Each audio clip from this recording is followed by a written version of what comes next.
Sure. Okay. Did you guys reach out to a lot of mouse brands as well? I reached out to. By the way, we're live, so hello everyone. I reached Oh, out like to hello. HitScan. HitScan Let's scan. All politely right. declined, but all right. Okay. Okay. Yeah, why don't we get started? So, hello everyone. I'm Phalanges. Hello. I'm Joel from Teevolution. And I am YouTube Community Guidelines enemy number 1, Zach. Yeah, no kidding. Welcome to the Mousecast podcast, everyone, for the week of Thursday, October 23rd. This week we're talking about, we're interviewing Joel. So, as always, guys, Discord link in the description below. Subscribe. We do this once a week. And, gentlemen, starting with you, Joel, what's on your desk right now? What's on my desk right now? So I have the Teevolution Terra, but this is the unreleased one. This is a green one. What? Oh, what is that It's called colorway? it's called the Chief Edition. It's actually we brought this to Tokyo Game Show. So we brought this to Tokyo. I think that's the first time we showcased this mouse. And yeah, if it's coming or not, it's gonna be announced. So stay tuned. And then for the pads, I have the unreleased Teevolution. It's called Ignis. It's for the speed pad, but we're working on it. A speed Yeah, pad. so that's speed pad. The one I'm most excited for. Yep. Wow, you got exclusive stuff. I know Dazz. So Austin asked me a lot of times already, right? When I send the Axis and Gravis and receive the feedbacks for them, and Dazz asked me this, hey, did you come with the speed pad already? I said, oh, it's working. We're working on it. So it's work in progress. Good stuff. Yeah. What's on your desk, guys? I go in full ass kiss mode, so I have a Teevolution Terra as well. And then I have you can see the back of this. This is the Axis. Yeah. I actually really like the Surface even more since I reviewed it. So make a bigger one and I'll mate it. So Axis, right? Yeah, Axis. Yeah. Yep. I have the mud pad over to my left here. Yep. Yeah. The muddiest of the mud. Yep. And I've got, no Teevo stuff here in Phalanges land, but I got a Rapoo VT0. This is a newish mouse. I actually am rather liking it. And then I got this off of ESPer or Rapso on Twitter. ESPer. He's the goated mousepad reviewer. He's like the first Reddit link every single time. Fanatic-2 Max. Really, really nice pad. Really soft. Nice. All right. So, cool. Let's get into the interview. So, Joel, why don't you tell us a bit about yourself, your name, and what your role is with Teevolution? All right. So, for those who don't know yet, hello everyone. Once again, I'm Joel from Teevolution. I come from the beautiful country of Indonesia, but these days you will find me living and working full time in Guangzhou, China. And currently, I'm serving as a brand manager of Teevolution, a brand that's only been around for a year, which means that I get to enjoy all the fun and all the chaos of building something from scratch, basically every single day. And yeah, basically, thanks again for having me, Mousecast. That's the podcast that I also a fan of, and this is, I think, the most exciting thing, at least for me, for this whole week. I hope that I can share some of the insights that I have running these events for a year, and you guys are definitely the expert here, and I'm just as excited as you are to learn from you guys as well. Yeah, we're glad to have you. Very excited to have you. Oh yeah. Yeah. Wow, yeah, we got a million questions here, and I did reach out to I want to just make sure that the live stream is good because I'm not seeing any activity in the chat. Okay, I gotcha. Yep. We must be just so riveting. We got even some viewer questions. So again, guys, join our Discord or follow Mousecast on Twitter. Okay. That's where I ask to get community questions. But let's start out with this is this is one that I think some people know and other people don't. What is Teevolution's relationship with Fantech?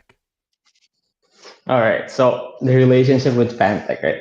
So Teevolution is actually, it started under Fantech. I think it was 2022 or somewhere near that. But back then, honestly, no one was really taking care of it. It was kind of like the forgotten sibling. You know, they sell the same exact products as Fantech, as you guys know, probably the Area and the Helios. But it was not really standing out because of the branding. We didn't have like a dedicated team handling this specific brand. That was for even when I haven't joined the team yet. So I think until 2024, it got paused. I'll probably get the name Teevolution. I'll go over it. So we're still so right now we're not operating under Fantech anymore. We're operating independently. That means that our quality doesn't represent the same quality as Fantech because we have me. They have me, the brand manager, and also we have the R&D team, the design team, and everything. But we're still operating under the same company as Fantech. So me and Fantech, we're still under the same umbrella. I hope that makes sense. It does. Yeah. Same parent company. It right? does. Yeah, So, same as it is. We base. Yeah, same parent company. so why the need to create a separate brand then? Why? So back then, I think Fantech wanted to create like a premium side of the Fantech because Premium, Fantech is okay. not, yeah, the premium side of Fantech. But then again, it was just a lack of management and lack of a dedicated team. So as you guys know, like building a premium brand, it doesn't necessarily need only like premium products, right? It needs a premium management as well. It needs a premium team as well. So you can't just run a brand under the same team that you're running right now if you want to create like a separate entity or separate target market. So that's like the focus was kind of distracted because of that. So that's why they postponed it, and yeah, it's running right now with a whole different look, right? It's good to have that background because I know before I would see a mouse listing and I was like, oh, this is a Fantech mouse, but it has Teevolution at the front. What does this even mean? But Oh, now we know. you did have the area the area or Helios. Yeah, people even recently on the pad review were like, oh yeah, it's Fantech. I'm like, no, they're not the same. They are separate. Yeah, So. yeah. It used to be the same, but now it's not. Yep. Yeah. Yeah. I understand too the wanting to differentiate the branding for like more premium brand. I think the Cyrox Lamzu dynamic. Cyrox Lamzu is a good example. Yeah. Yeah. Yep. So Cyrox, I mean, from our perspective, correct us if we're wrong, Cyrox is a bit of an experiment perhaps by Lamzu, maybe a different price point, maybe a different factory. What's your take? I think it's a really good move from Lamzu. I know for a fact that they're at least in the same parent company. And I think it's better that way, that if you want to introduce a different price point, you for sure you're gonna make the quality different, right? So it's hard to make it under the same brand because especially if your brand is established, right? People already have that mindset of their perception of a brand, which I think it's really, really, really hard to change. So making a dedicated brand for a segmented target market, which is probably different than the other brand, is a really good move. Yeah. And it takes years to build up a strong reputation, so it's understandable True, you don't want to true. have it the risk.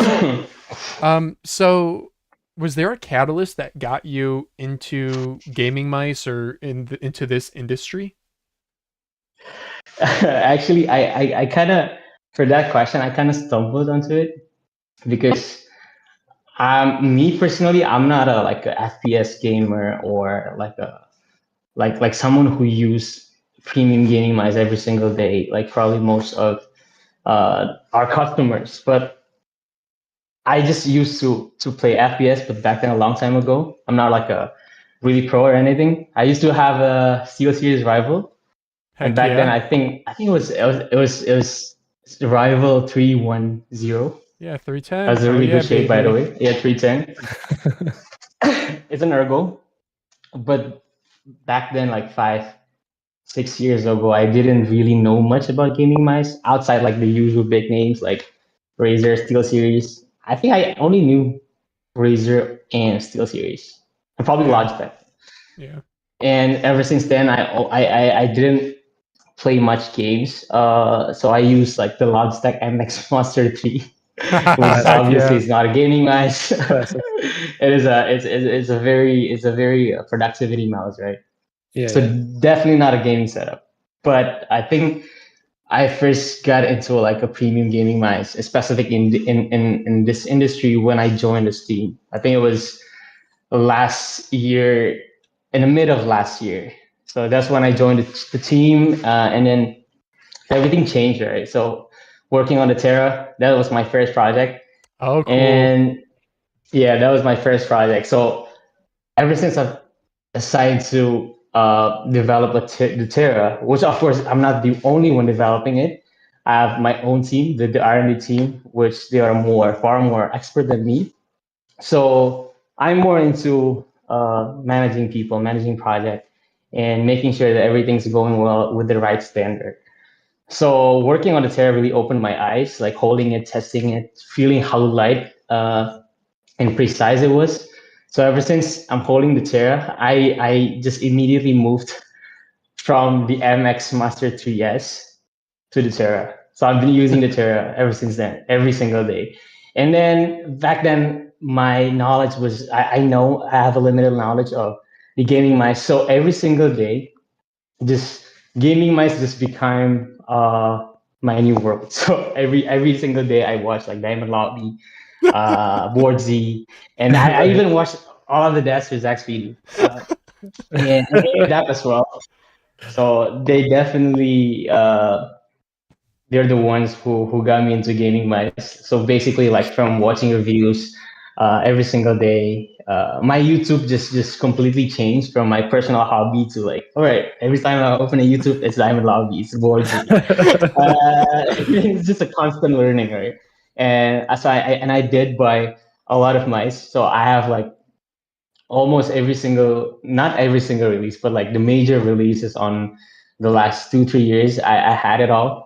I still have it in my office. So just for me, so I cannot run a brand if I'm not the expert of it, or at least I know the product, or I know what's inside the mouse. So even back then, I didn't know what polymer was. So I Right. basically studied them one by one. What's a polymer? What's an LOD? So it's I think it's a constant process of learning. Even right now, I'm still learning, and like what I said before, you guys are the experts here. Yeah, another good one to read is Pizogle from Tech Power Up. I know I shill Tech Oh, Power I, Up I, heavy. I actually, yeah. I learned a lot from Tech Power Up as well, especially the reviews. I think Tech Power Up reviews is like one of the detailed ones. Yeah. And Very and in-depth. and more into the very technical ones that most reviewers probably don't dive into that Hmm. with certain toolings, softwares, and and testing tools. I think it's really great. Yeah. Yeah, Pizogle, he voiced wanting to come back on the pod because you guys check that out if you haven't seen it. Back, Yeah, oh, man, I last I've seen it. I've seen it. yeah, I've seen yeah, it. he was great in his technical expertise. Yeah, he's a really good resource, and I know, I mean, you guys sent him a Terra, and he gave a review, and it's True. always a huge compliment when literally his negatives are stiff charging cable and no wireless extender. So that means the mouse is literally Yeah. flawless. Yeah. Yeah. I think that's one of the requirements of Tech Power Up review. You cannot go flawless, like fully good points without any flaws. So I think that's really good to hear because Yeah. Pizzo actually sent me the draft, and when I saw the draft, all right, this is good. This is good. Oh, Thanks. all right. Thank you. All right. Yeah. Now, if So if you yeah, Pizzogo. I think Pizzogo is one of the very early. I think the first 10 people that I sent the Terra to. That's good choice. Such an Good choice. insightful guy. Yeah, good choice. Good choice. Yeah.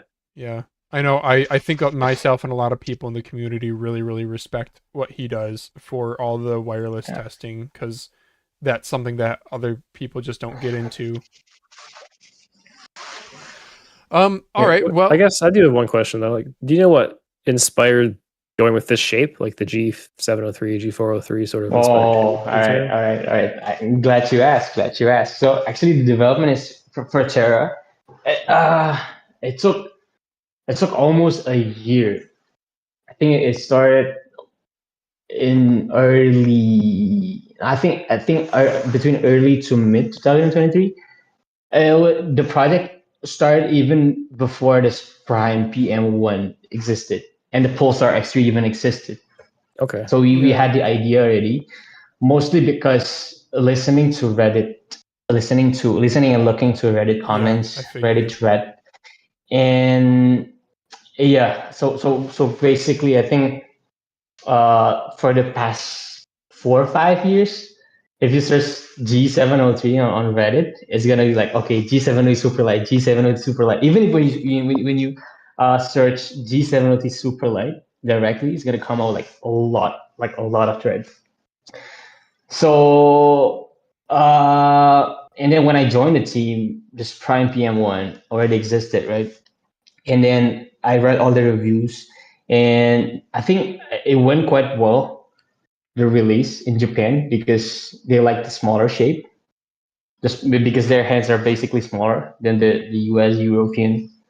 And I've been listening to a lot of screams from the community that they really need the one-on-one G703 clone, which no single company has responded and made the idea to reality. So that's, I think, how we got into it. Even early before Prime, but it's just because we had the limitation of the back then the team, right? We didn't have like a dedicated team for Teevo. So until I came to this team and joined the team dedicatedly, it just became like very, very, very, very intense of testings, small little details of tweaks, even the internal structure. It took like 3 to 4 months just to finalize the internal structure, the weight balancing. So a lot of details for sure in the mouse. Yeah, it's nice that it was answering your questions. Yeah, true. Yeah, the shape itself is basically just by disappointment of people in the community. There's still, even though like Prime delivered the clone, but it's just not fully delivered, if you know what I'm saying. Yeah, it's just there's still gaps to fill. Yeah, that's funny you bring that up. I was trying to find this. I don't have pictures of it, but I modded a G703 down to like, I forget, 60, 70 some grams for some dude on Mouse Market, and it was so much effort. I only charged him like 40 or 50 bucks. It was like 2 entire evenings of my time. Not worth it. But yeah, it just goes to show it's a popular shape that needs more love. So with that in mind, the number one question we got from the community, we got this from I know already. Beer Goggles on Reddit. We got that on YouTube. I know already. Will Teevo continue continue cloning shapes? Specifically the G3 people really want. Yeah. That's a really good question. Yeah, I read I think it was the Reddit thread about questions for Teevo Joel, right? Mm-hmm. Yeah, so I think fundamentally in Teevolution, our goal is not just to push new products, like new for the sake of new versions, but I think just to refine based on like the demand and the pain points of real users. That's why I think being active on Reddit, Discords like X, or as simple as those who reach out, and reviewers like you guys. I think for the past 2-3 months, we've been getting a lot of feedbacks and requests about making the modernized version of G303. So if the question is, are you gonna make the G703, the G303 to life. I can't answer that as quick as possible, but what I make sure is if we want to develop one thing, we gotta make sure like the market is it like the real market demand? Is it something that people really look forward to? And there's a process to it to confirm. Usually it's by communicating to reviewers, like to more reviewers, because I've been in touch with a lot of reviewers. I think that's how we grow the brands, and we gotta validate this. And hopefully, I'm not actually feeling like it's gonna be like a one-on-one clone, but if we can find reasons why people like the shape and what matters the most to the shape, we can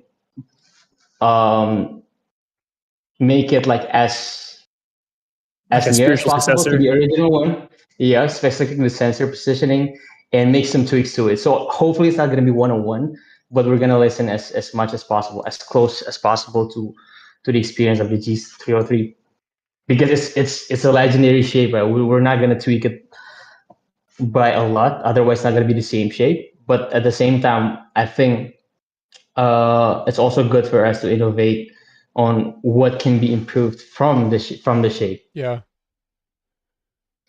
Yeah. So one question I had, this also comes from somebody on Jeremy from YouTube. Is it risky copying a shape? Like, do you guys have to change certain things to avoid legal action, litigation? True. I think as long as you don't copy the shape, as in like the engraving and the shape of the button, even like the scroll wheel, the size of it, because we did change like for the Terra, right? We didn't make it as clone as like 101. Yeah.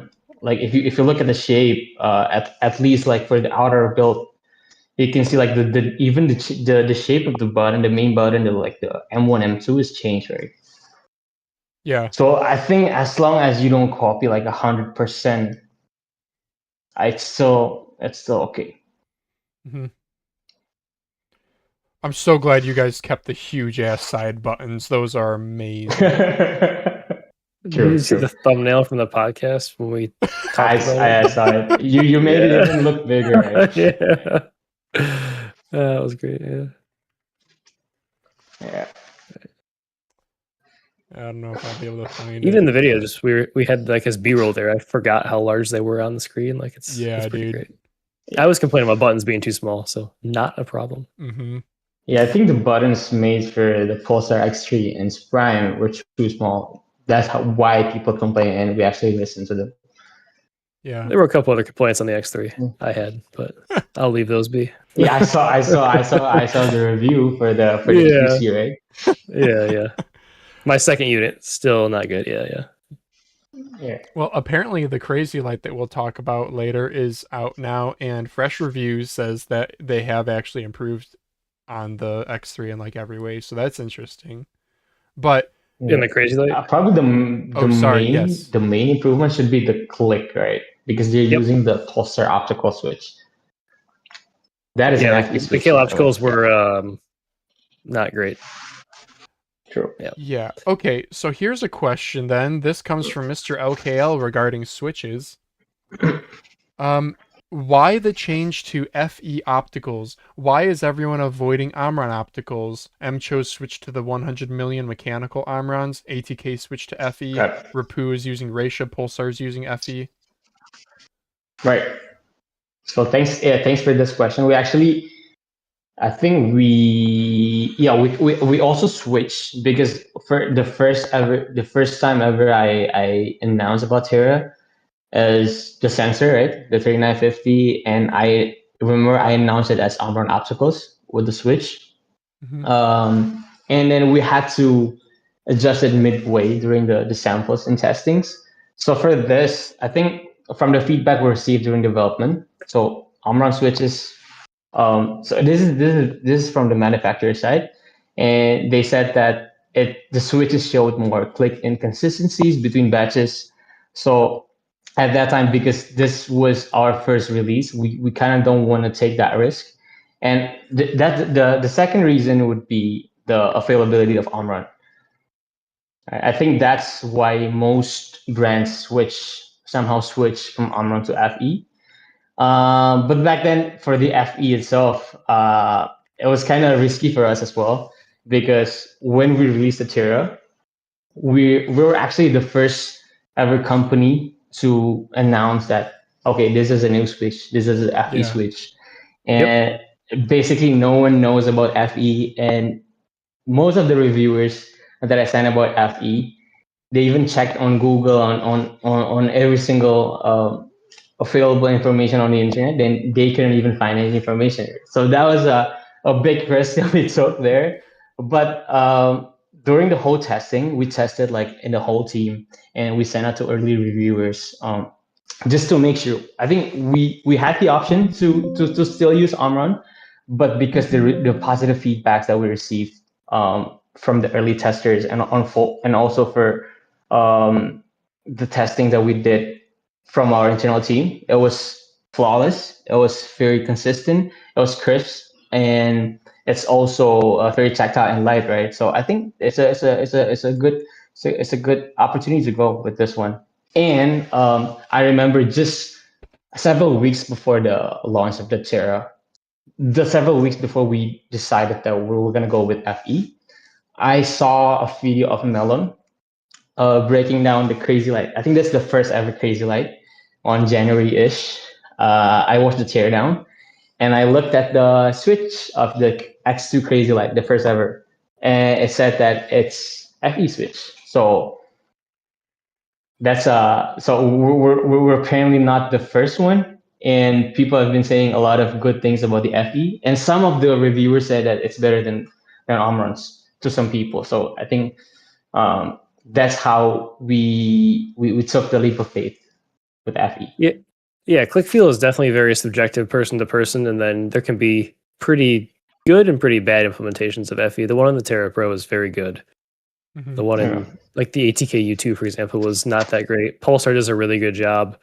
Most of the ATK mice are pretty good. I can see the consistency you're talking about. So I guess, would you have had to like sort of like ban the Omron opticals and pay more close attention and like sort of QC the switches themselves more so, and then like it would cost more money, and that was not like feasible for the first mouse? Or that is true, because actually we're actually running in a very small scale, right, with a very small team, and we don't want to cause a lot of like inconsistency to a point that we have to reject a lot of mice and a lot of units. So that's that made us easier in the QC process as well. That's great. Yeah, and to add to because that, for the first release, just I'm sorry to cut you off. No. Because for the first ever release for the Terra, we produced like several thousands of units, and we did go to the factory and QC every single unit, every single one of them, like one by one. I even went there and try off the mouse. wow, that hands-on. Impressive. It matters a lot for your first release, though. That is true, because we don't want to mess up with that, right? So Yeah, we had to do that. first impressions. I was going to add, so I'm a huge Omron optical shill. I absolutely love them. I bought like 120 switches from AliExpress, and I solder them into everything. Okay. I haven't figured out a way to solder them in and use them as a mechanical switch. But yeah, the quality, I don't know if I'm just getting like a real mix of quality from AliExpress. I don't know. But yeah, the inconsistency, I could see that being a major issue with like returns and RMA units. I have a bin of switches. It's maybe 1 out of 10 that I'm getting are absolutely unusable, and then, you know, of those remaining 9, there's 3 that are not ideal, and there's maybe 2 that I would consider like perfect. So it really is a range. And FE Opticals, if they're implemented well, I think the Crazylight's a good example, and the Terra. Dazz, is your Terra FE? Yeah. Okay, because you said Omron Opticals were only in like the early versions that were test only, right? It was never released with Omron Opticals. Sorry, that was a question. That was the Joel. Yeah, that was a question for you, Joel. Did you guys ever release the Terra any batches publicly with Omron Opticals? Oof. We're thinking of it. We're thinking of it because at that time, even we could release the Terra with Omron Opticals, but we just got warned by our manufacturers that okay, if you want to continue using Omron, that's okay. It's totally your choice. But I think in this point, if you want to release an Omron Opticals version of the Terra, we could probably do that in the future. Probably for limited edition ones. But we can't promise for that. Yeah, no, I was just curious. But for the chance, totally, the chance is never zero for that one. Yeah, I thought it was a past thing, but here's this a few months ago. So this is from a month ago. I think it was Orbital. This is from Mo Poo on Reddit. A few months ago, a mouse company, I think Orbital, mentioned that Omron Opticals have a very long lead time. That could be the reason why many Chinese factories are switching to Omron 100 million mechanicals or FE Opticals. So that's where I saw that. Yeah. And oh yeah, this was from the VGN and Kale developing 160 million click switch. Kind of old news, but 150. Yeah. Yeah. I was never gonna used say, that switch. Yeah, I don't know what it haven't is. either. But for whatever mouse you guys are cooking up next, maybe worth exploring TTC V2 opticals. Dazz and I both like them. TTC V2. Got it. Yeah, in the new ROM ER21. Someone in chat asked that as well. I think Lasagna asked about that. Yeah. Oh yeah. Do you see Melon's question as well earlier in the chat? Yeah, you want to ask that, Dazz? Yeah, he asked, "What's the hardest part of making a mouse? Is it R&D, logistics, something else? What was the biggest challenge with Terra?"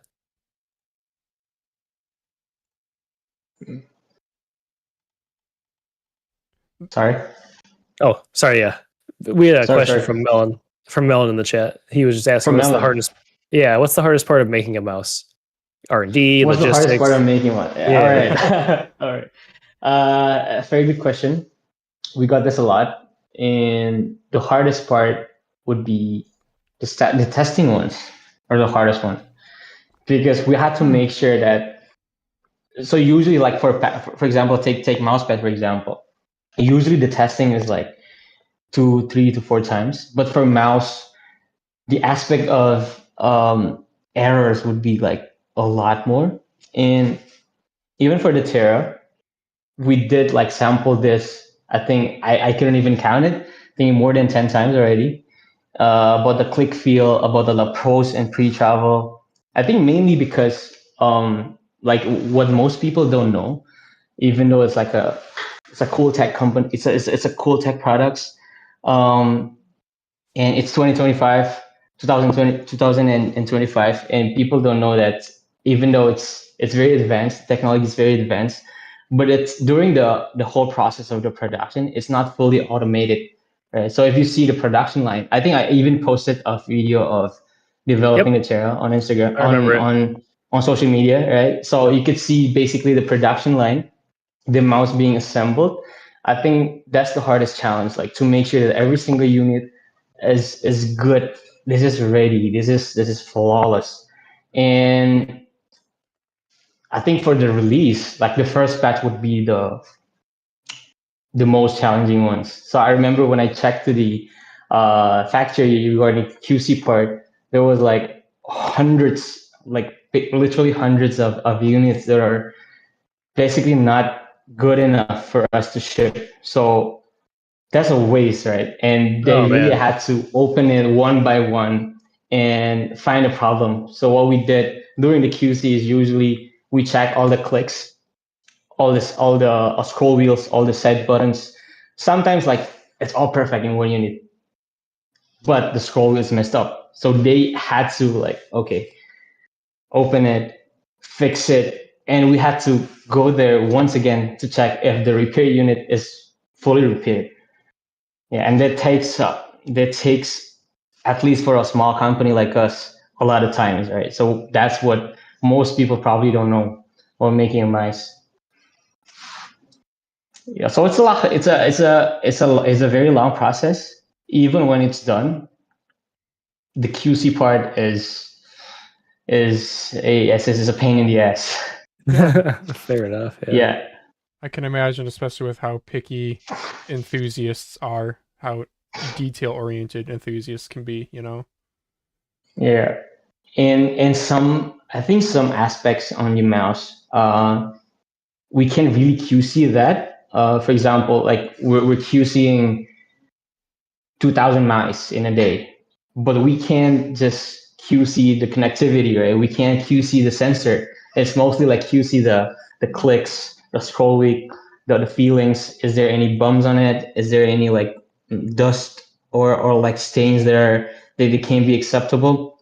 But like some sensors, right? We don't know if there's some sensor errors, and we can only know them once we ship and the product has been received on the customer side.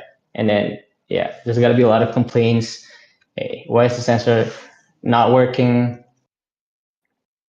Did you have any of those complaints come back with the Terra, like a very small number? Or? A very small number. A very I haven't small heard number. anything. I haven't seen any posts about it, so I figured it was a rare thing.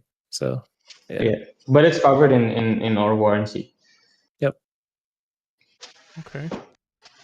This next question comes from Logpile. He says, I'm going to save the 2026 question. We'll say, how does Teevo approach market research? You mentioned earlier Reddit, so I would like to expand on that a little bit. How do you approach market research that isn't just listening to every random ass Reddit post, but actually truly products that would sell volume? True. So actually, I read this question from Lockwell, and also I'm in touch with him, Chris, quite recently about mice and basically about researching about mice. How do we create a good mouse? And I asked about like we had the idea of making a G502, the one with a lot of buttons. Yeah. Yeah, and basically, so we did a research on our end. So usually by going to Discord, making one channel called Mouse Development, and we basically throw in a lot of questions and votings. And basically after those answers are gotten from our side, we made sure from the community and from the reviewers that we have. So to make sure it's almost impossible to divine a specific number of people or demand that we have. But from the reviewers, like people like you guys that review a lot of mice, like hundreds of them, owning like Aim Adapt or Laptop, for example, is people that we really listen closely to. So I think how we approach for the market research, I think we haven't released a lot of products yet, right? But how we wanna approach market research for next release is gonna be the empathy. Empathy is a big keyword here. So it's just deep understanding of real user pain points, and we basically have like a forum where we'll list them. Like for example, for one mouse, a G502, and we'll list them like every single aspect of G502, and whether it's a lot or not, and we'll list them based on quantities. Well, for example, like what do you like about G502 the most? And there's going to be like a lot of aspects, right? It's going to be the weight, the buttons, and yeah, basically from that we can gather whether we should keep the buttons or we keep the weight. Right? So we wouldn't know that if we don't ask questions, right? If we only rely on our instinct. So basically, it's just a bunch of questions about a bunch of like interviews with reviewers. We even interacted with some active users on Reddit that reply to our comments, or some people that use Terra or Teevolution products on Reddit. We reach them out like, hey, why do you like Terra? What do you want us to create? And so basically from interacting from users, reviewers, we notice some patterns. Okay, we've been receiving a lot of feedback about this. So that's why like the G303 is something that we really look forward to develop deeper, because we've been getting a lot of feedbacks and requests, not only for like this week, but for the for as long as I can remember. It's like months. Yeah, that's really based. I know Azar from 10 to X said the same thing. He was like, I'm not as much of an expert as the reviewers are, so I lean on them to tell me what needs to be tweaked, what works well, what doesn't. Yeah, true. I think not only like what works well or what doesn't in a very specific way, but I think the question would be very fundamental, like what kind of problem this this exists in one mouse, and how do you solve them? Yeah. So I'm actually offering like solutions. I think that's the beauty of running a small brand. You get to interact with a lot of people in a very direct way. And the decision making can be very fast because you listen and basically, okay, you can decide. Yeah, I think we're also very aware of our scale and how early our brand in the development stage. So that's why we know that we don't have like that much or that big resources as compared to like Pulsar or Razer. That's why we rely more on reviewers and developing relationship with our customers. And yeah, our customers are not just customers. We actually interact with them. We email them. We chat with them. And it's been fun. Yeah, I really appreciate the way you guys, so I mean specifically you communicate around like reviews and releases, because some companies you can tell the second you put the review out, it's just crickets because all they care about was visibility. But like actually building those relationships means a lot. So yeah, true. And also I think it's very hard to decide whether it's going to be worth it to be developed looking at like a very broad numbers. Like it's very hard. So if your question would be like, do you know how big is the market, how big is the potential? It's really hard to answer them. But what we do is, yeah, one is like interacting with community, right? Second is probably like observing. I do listen to like some videos like Boardzy and some trends that people have been telling about, like, okay, the mice industry is very it's very saturated, right? To be honest, there's shapes for everyone, and we don't want to follow like everyone is making like a clone of Viper V3 Pro or GPX, and I think there's just too many options about that. So yeah, I'm not quite sure about what we're gonna develop. I can't say like 100% we're gonna make 303 as a promise, but one thing for sure is that we're not tailing other companies, because if we're tailing them, we're just one step behind them, right? So instead of just making what's trending, we're making like something that's undelivered from most companies, especially the big brands. That's why we came up with the Terra in the first place, right? Yeah. Because I think like most companies, they also aware that G703 exists. They could probably make it very easily, but they chose not to, right? So I think the direction for Teevolution is gonna be like that. It's also answering the questions previously said by, I think, Beer Goggles, because I think he said a lot of statements about how how companies should approach production, and I totally agree on his standpoint, and that's how we want to direct Teevolution, basically. Right on. Yeah, I was initially going to be like, if Teevolution just becomes like a clone only brand, that could either be like really good or really bad. I think from our perspective, I would think it could be really bad if you guys are just always playing catch up with, you mentioned the GPX and Viper V3 Pro clones, popular shapes. I'm sure that's, but also like now your competition, the bar is set that high that to get those sales you have to have some feature. MCHOSE went with a dongle, or with a charging dock option. Incot with the G23 V2 as a GPX clone, they went with hot swap switches. Like people, they're all trying to differentiate a little bit. So it's a V1, really not V2. Yeah. Sorry. Well, V2, the updated one now gets The more. newest one does have V2, it. Yeah. V2, whatever. My point is, it's just so hard to compete there. But if Teevolution, I think, is like the bro, we have so many freaking Viper clones. Where's the Rival 310 clone? Where's the Rival 300 clone? Where's like a Logitech G100S clone? Like old shapes that are still beloved and enthusiasts still want, like G303. I think that could be pretty unique, where then it's just a really easy point to, you like the G303, get a Teevolution, whatever. So many of the posts on like mouse review are like, I'm using a G100S, I'm using a G303. What should I go to? Maybe they want the lightweight version.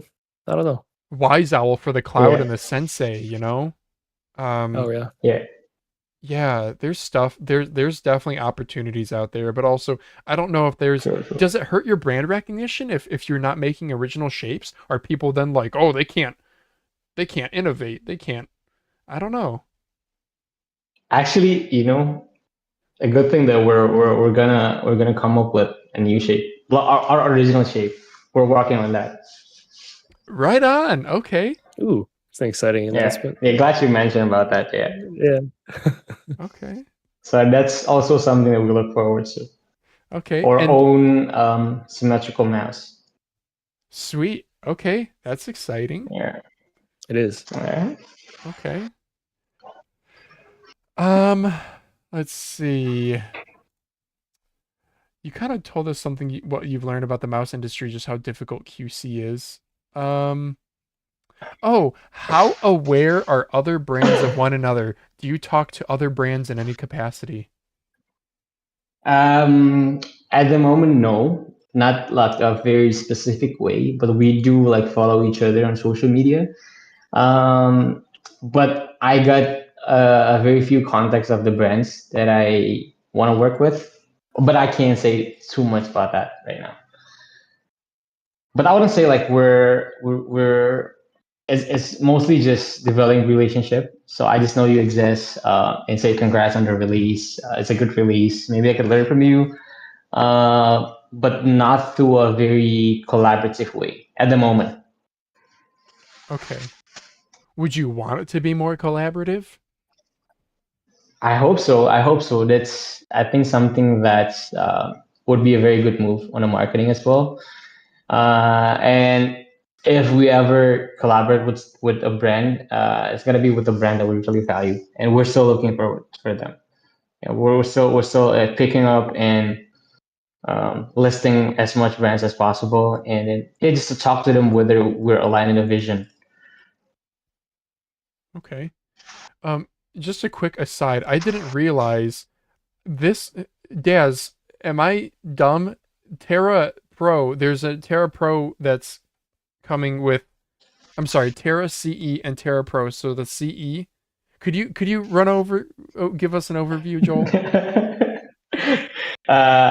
Where did you find it, by the way? This is your Tokyo trade show coverage from Twitter. Yeah. But the Chief Edition here.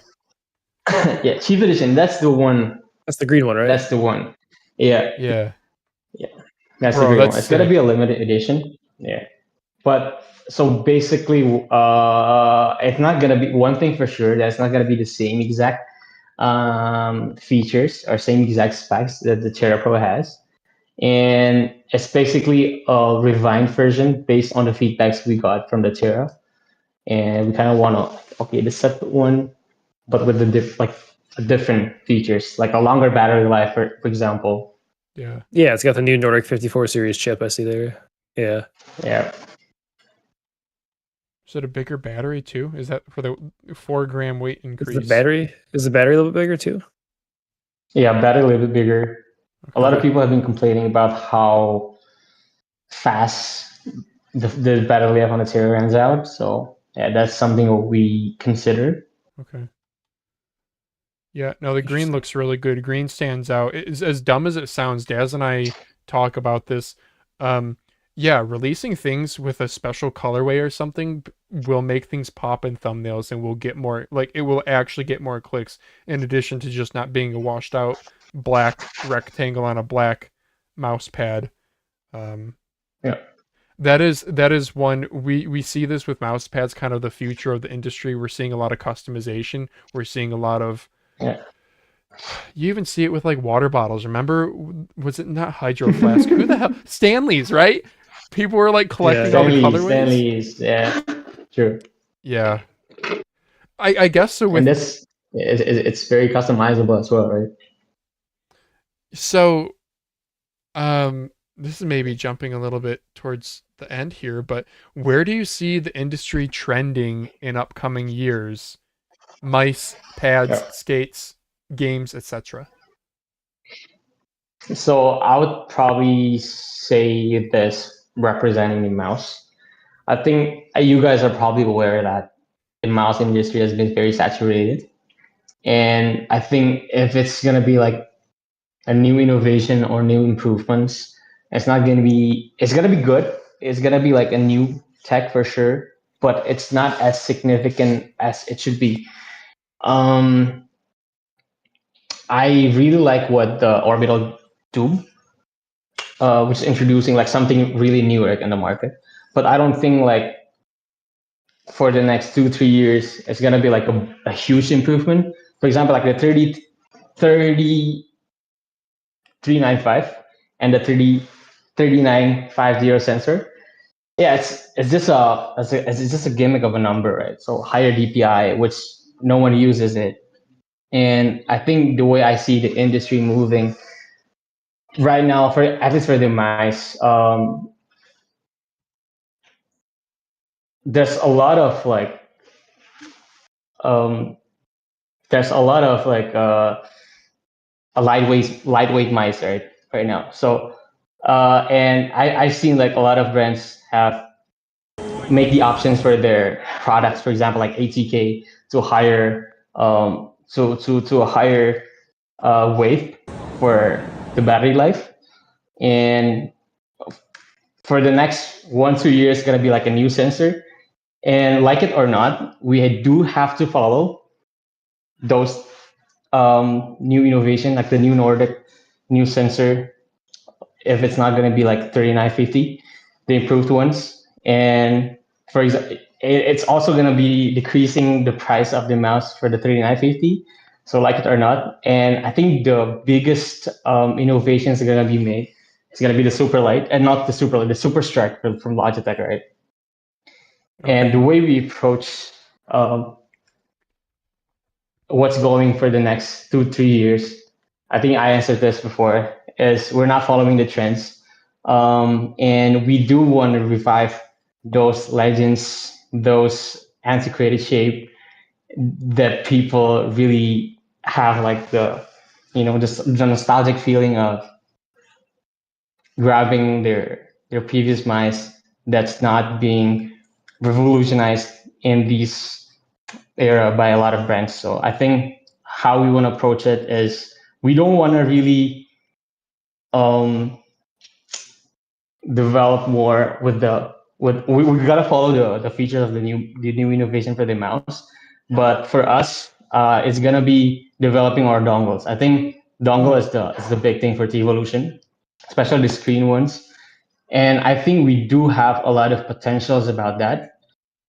Instead of just following about like sensor positioning features or making like carbon fiber, I think we're not gonna go to that, or mouse with holes.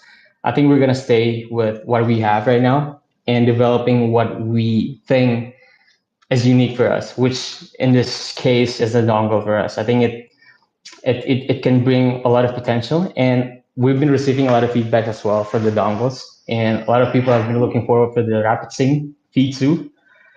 Hopefully for us, we're gonna introduce something that's very new also in the industry, whether it's like integrating AI to the dongle or making as unique as possible for the dongle. I think even though our dongle I think is well received already, but we're gonna develop more in the dongle for sure. Yeah. Didn't WLMouse do something with AI? Do you remember this, Dazz? Was it the Meow? Maybe? Oh. I don't remember. It may have just been marketing material we saw on AliExpress. I don't remember for sure. Yeah, no, I think we talked about it. I remember you and I thought it was pretty cringe because it was. I don't know if it was an actual product, if it was just kind of a faked.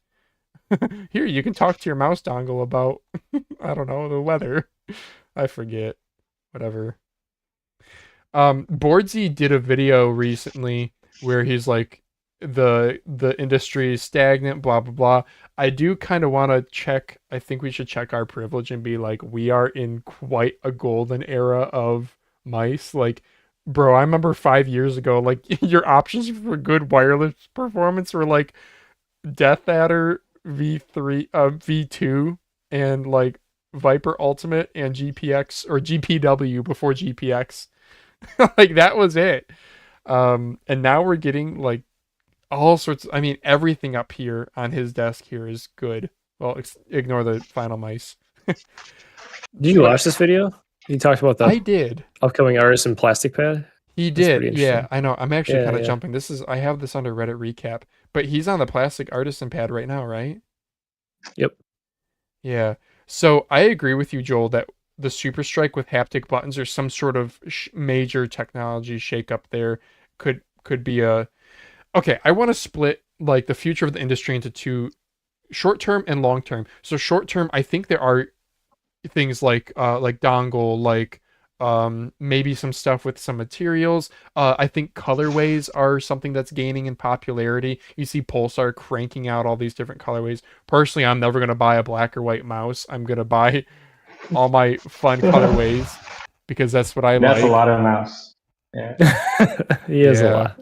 Yeah. I mean, I do too, but So I think these are like some short-term things, but I think longer term for mice, yeah, it's kind of a solved problem. He's not totally wrong.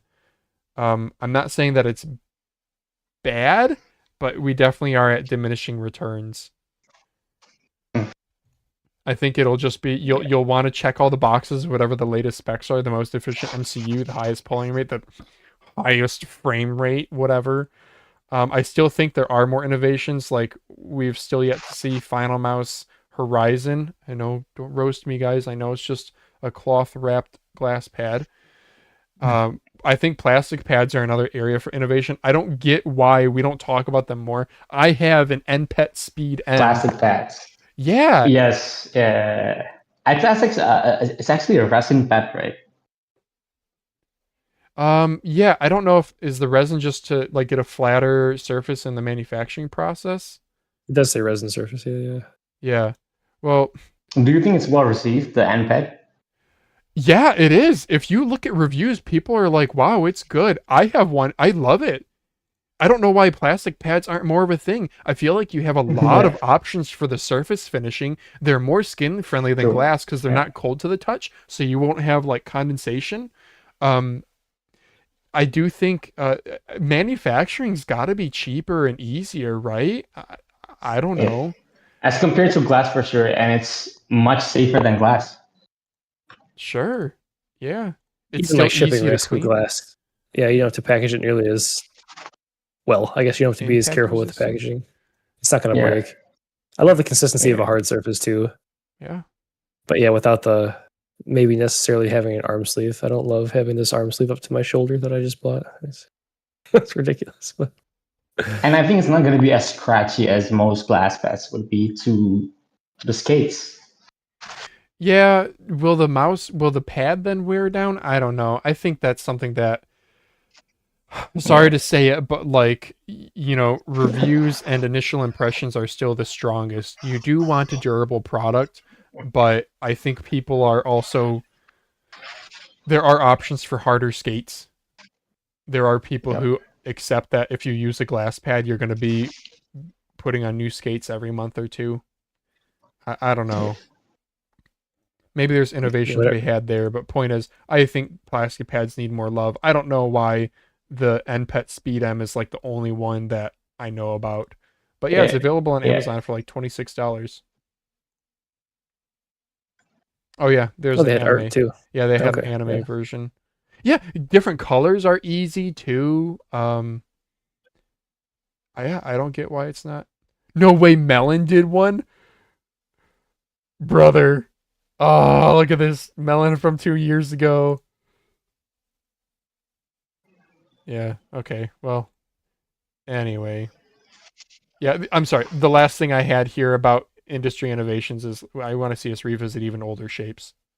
I mean, go back far, dude. Go back to like, I don't know, Logitech MX518 is one that beer goggles. Yeah. We've been getting that a lot as well. 518. I think we've been getting a lot of Cooler Master MM720 as well. Old Razer stuffs. 510 as well. G400. I think there's definitely a lot of shapes worth exploring, other than like the legends like Viper V3. Yeah. The MM720 is a comical shape. Is that based off of this? Is this Storm Spawn the original? The Spawn is the original. I had one, dude. The red and black looks sick, and this is like a semi-metallic colorway too. Again, from like 2010 or whatever. Yeah. What other questions? There was a question about it was reviewers. Like, I guess, what do you sort of talked about getting feedback from reviewers, but what do you see as like the overall role of reviewers, and like what other things you do like to see from reviewers, don't like to see from reviewers? How does that kind of work for you? So for the reviewers, I think we regard reviewers not as like reviewers. It's not very transactional. And I think we fundamentally don't want to treat it as transactional. Like, we give you products and please review it. If you don't review it, we're gonna follow up on you like 100 of times. Like, hey, why haven't you reviewed our products? We just want it to be as natural as possible. And I think how we approach reviewers is mostly about developing relationship. I regard them as friends. I regard them as partners for us to grow.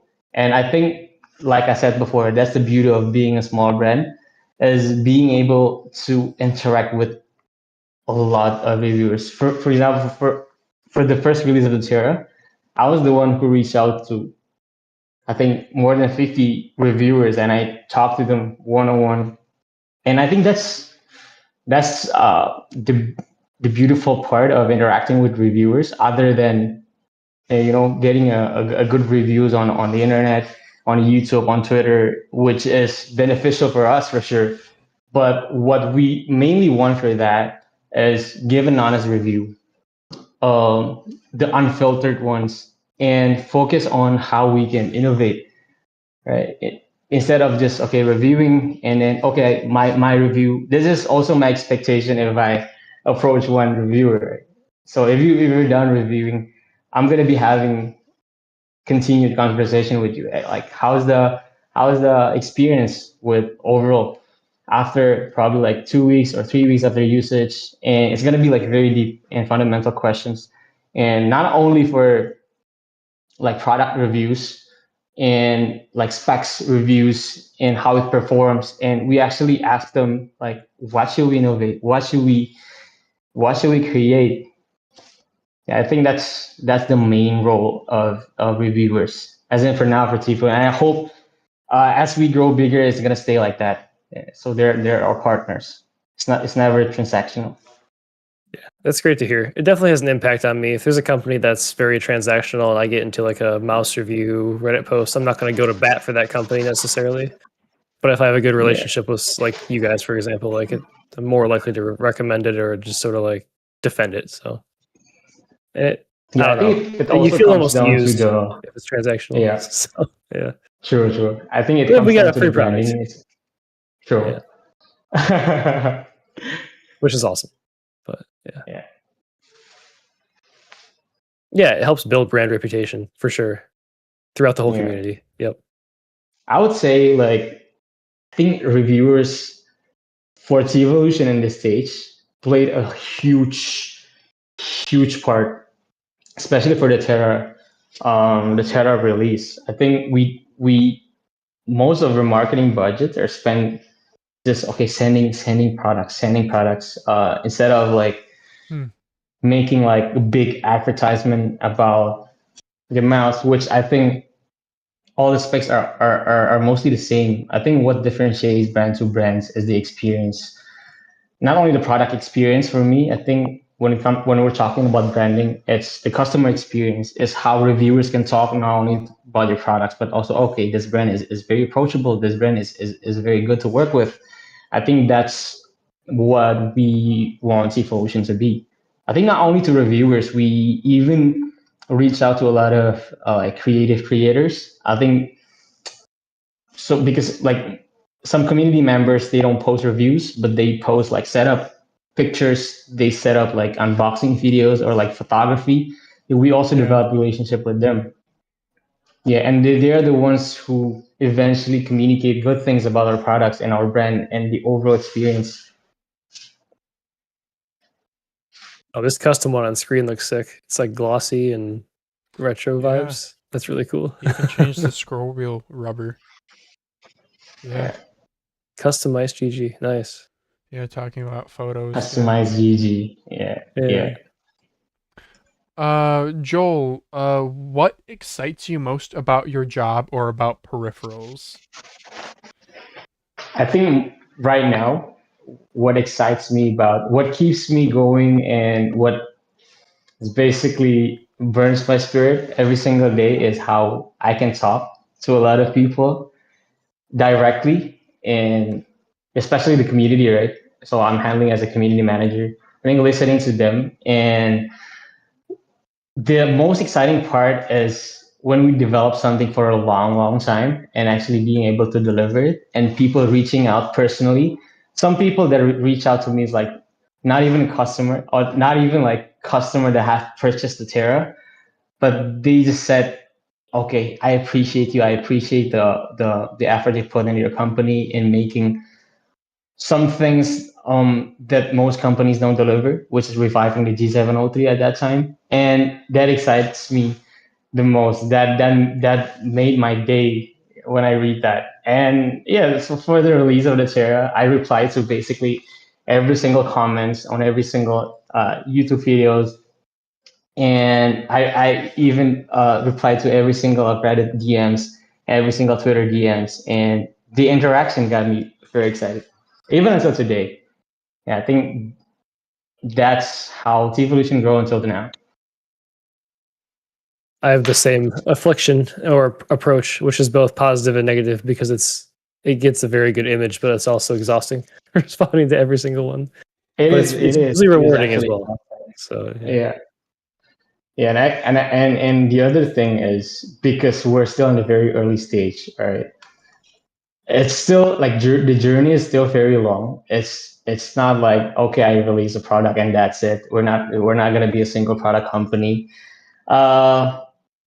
And I think more things about like marketing because it's very dynamic, right? How you want to market this, how you want to say, how you want to communicate. It's all well thought, and it's a byproduct of a lot of discussions, a lot of brainstorm with the team, internally or externally.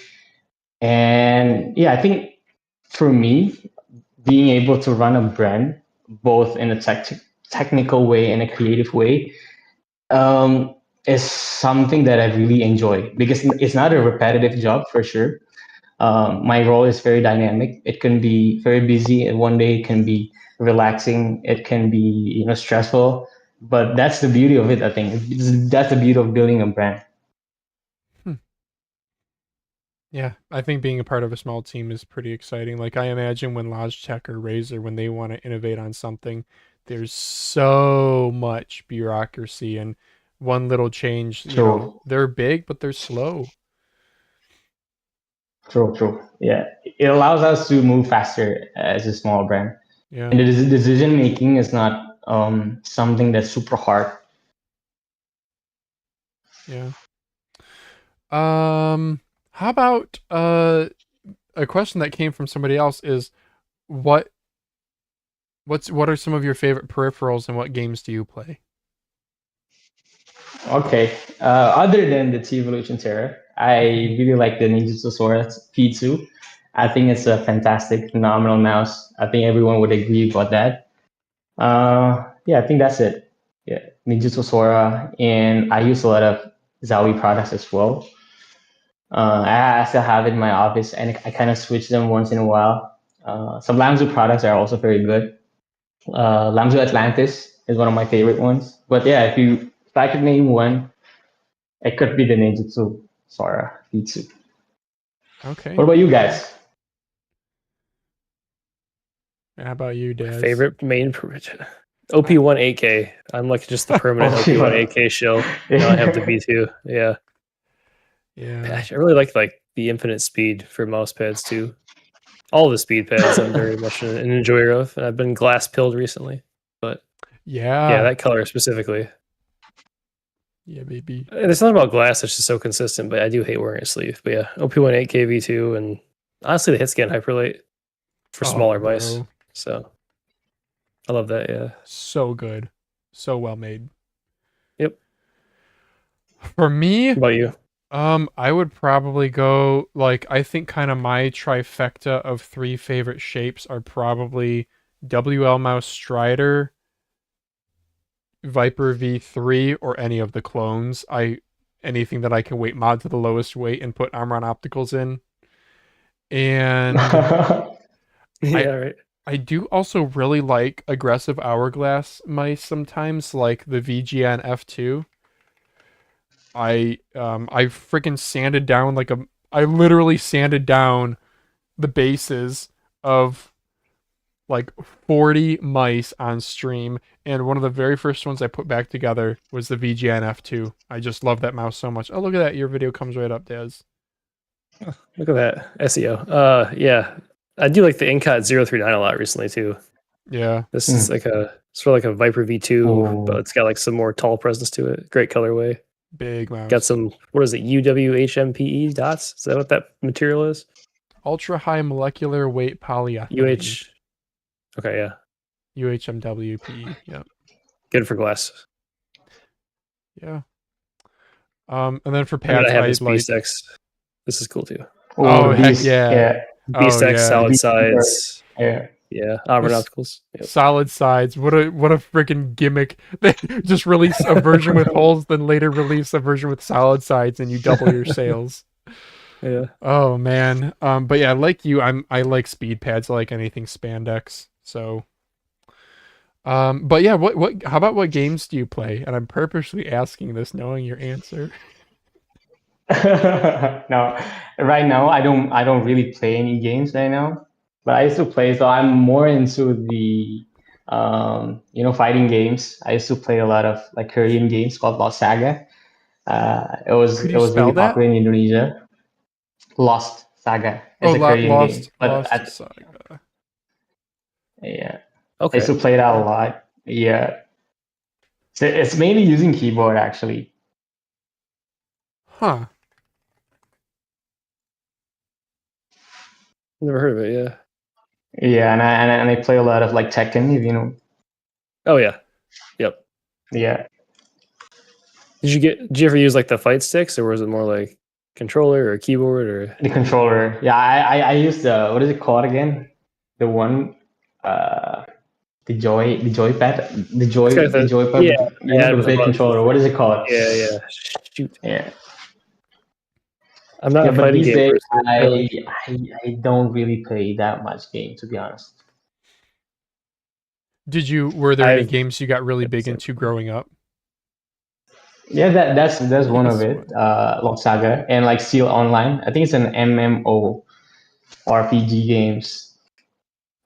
Seal Online. Seal? Have you ever heard of it? I have not. Yeah, I love MMOs though. Someday when my kids are older, I will yeah, I play grew up watching it. I think it's a Korean game as well. Okay. Nice.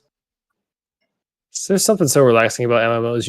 You sit there and you make progress, or you don't make progress, and it doesn't matter. It's just do whatever you want. It's great. Yeah.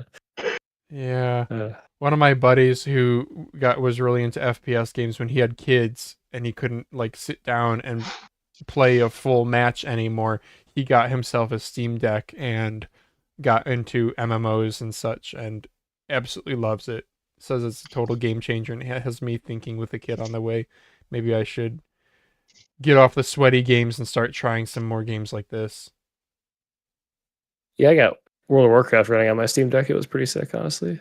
Oh, yeah. We drove across the state, and I was hotspotting internet to my Steam Deck so I could play WoW in the car. Yeah. Wait, so your wife is the one who drives on road trips, and you chill? She has to drive everywhere because of motion sickness. If she's not the driver, it's really bad. Yeah, Yep. I get Yep. that. Okay. How about back to you, Joel? What do you do outside of Teevolution, like hobbies or interests? So yeah, I play a lot of sports, mainly basketball. So after work, Nice. if I have time, I go out play basketball with random guys in China because it's really accessible here. I also swim. I do a bunch of sports and I play music, What play guitar. instruments? Okay. That's a guitar. Yeah, yeah, and other than that, it's mostly just socializing. I'm a really family guy, so I spend a lot of time with my family on the weekends. Yeah, just hanging out with people on the Teevo team. And outside of work, I'm also doing a part-time master program in economics and management. Whoa. Ooh, that's awesome. Oh, cool. So you said you're Indonesian, but you're living in Guangzhou Exactly. because of work? Guangzhou. Okay. Because of work. I used to study here for a couple of years. And I took language studies, specifically learning learning Chinese for a couple of years. That's how I got into like Fantech, Teevo, slash Teevo, because I speak three languages in an office. Speak Bahasa Indonesia with the main team, and I would say we're not a Chinese company. I would say we're an international company, but the main team are Indonesian. We have someone from Hong Kong as well. We still have someone from Canada, and we do have some Chinese teams like for the logistics and everything. So yeah, and with you guys, I talk using English, right? I was gonna ask how many languages you speak. Yeah. I speak only three, Oh. but I'm learning Japanese right now. Huh. So what's it like, I guess, living in China for work? Like, and in Guangzhou it's pretty industrial. Like Shenzhen, it's lots of manufacturing, right? True. In Shenzhen, Guangzhou, basically the whole province, the Guangdong province, is a very industrial place. So there's a lot of manufacturers, suppliers, and one good thing about Guangzhou is, it's a big city, very metropolitan, and once in a while, like almost every single month, there's gonna be like a lot of exhibitions. That's why. I think that one of the reasons that we're here because how close we are to the suppliers, how close we are to the manufacturers, and it's going to affect the whole supply chain. And it's just really cool seeing all the innovations and how easily exposed we are to the innovation. And for example, if there's like one company approaching us, it's really easy for us to just get in touch with them and visit their factory and looking how things are produced with our own eyes. It's just such an eye-opening experience to live in China. Other than that, China I think it's a beautiful country. There's like a lot of things to explore here, and everything is just convenient with all the technologies. Yeah, that's wild. Yeah, I know. Have you guys been to China? I would love to go, even though I don't know anything other than ni hao. Yeah. Yeah, right now you can basically survive with. When I came to China for the first time, I use a lot of translation apps. So it's just me, passing phones to each other. Like I speak with English or Bahasa Indonesia, and it plays in Chinese, and that works actually. I know a lot of English speaking people that doesn't speak Chinese who survive living in China for 5-10 years. Interesting. Huh. Yeah. Yeah. Okay. That's a nice dog. That's a cute dog. Yeah, that's my girl Nova. She likes to join me. Nova. Yeah. Okay. And a couple people in stream like seeing her too. But yeah, she hears me talking, so she wants to participate. Oh, you said you had questions for us. Yeah, I think I prepared some. So Okay. I'm really curious about one thing. So I'm gonna round the questions one by one. But I think the first one would be, I think you guys reviewed hundreds of mice, right? How many mice do you have right now? Oh boy. Over 100, that's for sure. I have 2 calculator holders, which is less than phalanges, full of Over 36 100. each. I have 1, 2, 3, 4, 15 mice on my desk right now, and 25 mouse pads, I think. 25 mouse pads. But I've stored the keyboards randomly across the room, but the problem is my 1-year-old son just finds them and pulls them out. My wife hates bringing them in there here because he just finds all the stuff. But as you might have seen in the beginning of that last video, that their ball pit is in this room because it's like half office, half playroom. So they just want to come and play in the ball pit. But So yeah, you easily store over them 100. in like one specific room for mouse, and you hang them. I have 2 of the hangers on the underside of my standing work desk for me. He has them all mounted on his wall. Wow. Yeah. I sold like 20 mice recently. I need to sell a lot more of these mice to maintain the channel for money, but also just to maintain sanity. There's too many mice here. Yeah. Wow. Okay. His is crazy. Yeah. Wow. Now, a lot of them, though, I've modded, so they're not really worth... it's a $30 mouse that I've now modded, so now it's only worth $15, Yeah. and if I go to ship it, it's $8 to ship it anyway. Yeah, don't be like me. No. Until when do you guys see yourself keeping this hobby? Are you gonna keep it forever? Have you ever felt bored about this hobby, or like burnout by how many brands approach and how stagnant the industry is, and having to review all of them, especially you, Austin? That is a great question. So gaming, I never really get burnout, and I could probably try peripherals all day, but the reviewing burnout is consistent and real. Yeah. I think at one point last month I had 20 items in my house that were pending collaboration reviews, which is just way too many. That's me saying yes too much, but 90% of them were interesting and I actually wanted to try them. And if you say no, you feel like it might not ever come back around and happen. But yeah, I mean, some nights, tonight, I got home from work, ate dinner, put my kids to bed, and then came and edited for 2 hours. I didn't play any games. I didn't hang out with my wife. That's not the best. Yeah. So I'd like to try and tone it down a bit. Do you remember what's... Go ahead. I see. But do you remember the first serious mice that they got you really hooked of oh, I'm gonna continue this hobby? It was 2016 when Overwatch came out, and I was still using a Razer Naga in FPS because that was just the mouse I used for everything. Then I tried one mouse, and then I got 2 more from Best Buy and returned them because I didn't like them on Amazon. And I think it was actually a G403 that I landed on, ironically, with the Terra shape. But and then a Rival 6. I don't know, it was a SteelSeries mouse. I don't remember which one it was. Yeah. But it just felt so much better. I'll have to figure out which one it was. It might have been Rival 600, Rival 650, I don't remember. Yeah. It was definitively a Rival 600. Yeah, I really like that mouse, actually. I used that for years. And then it really started to go downhill or uphill when I met this guy. Yeah. How did you guys meet each other?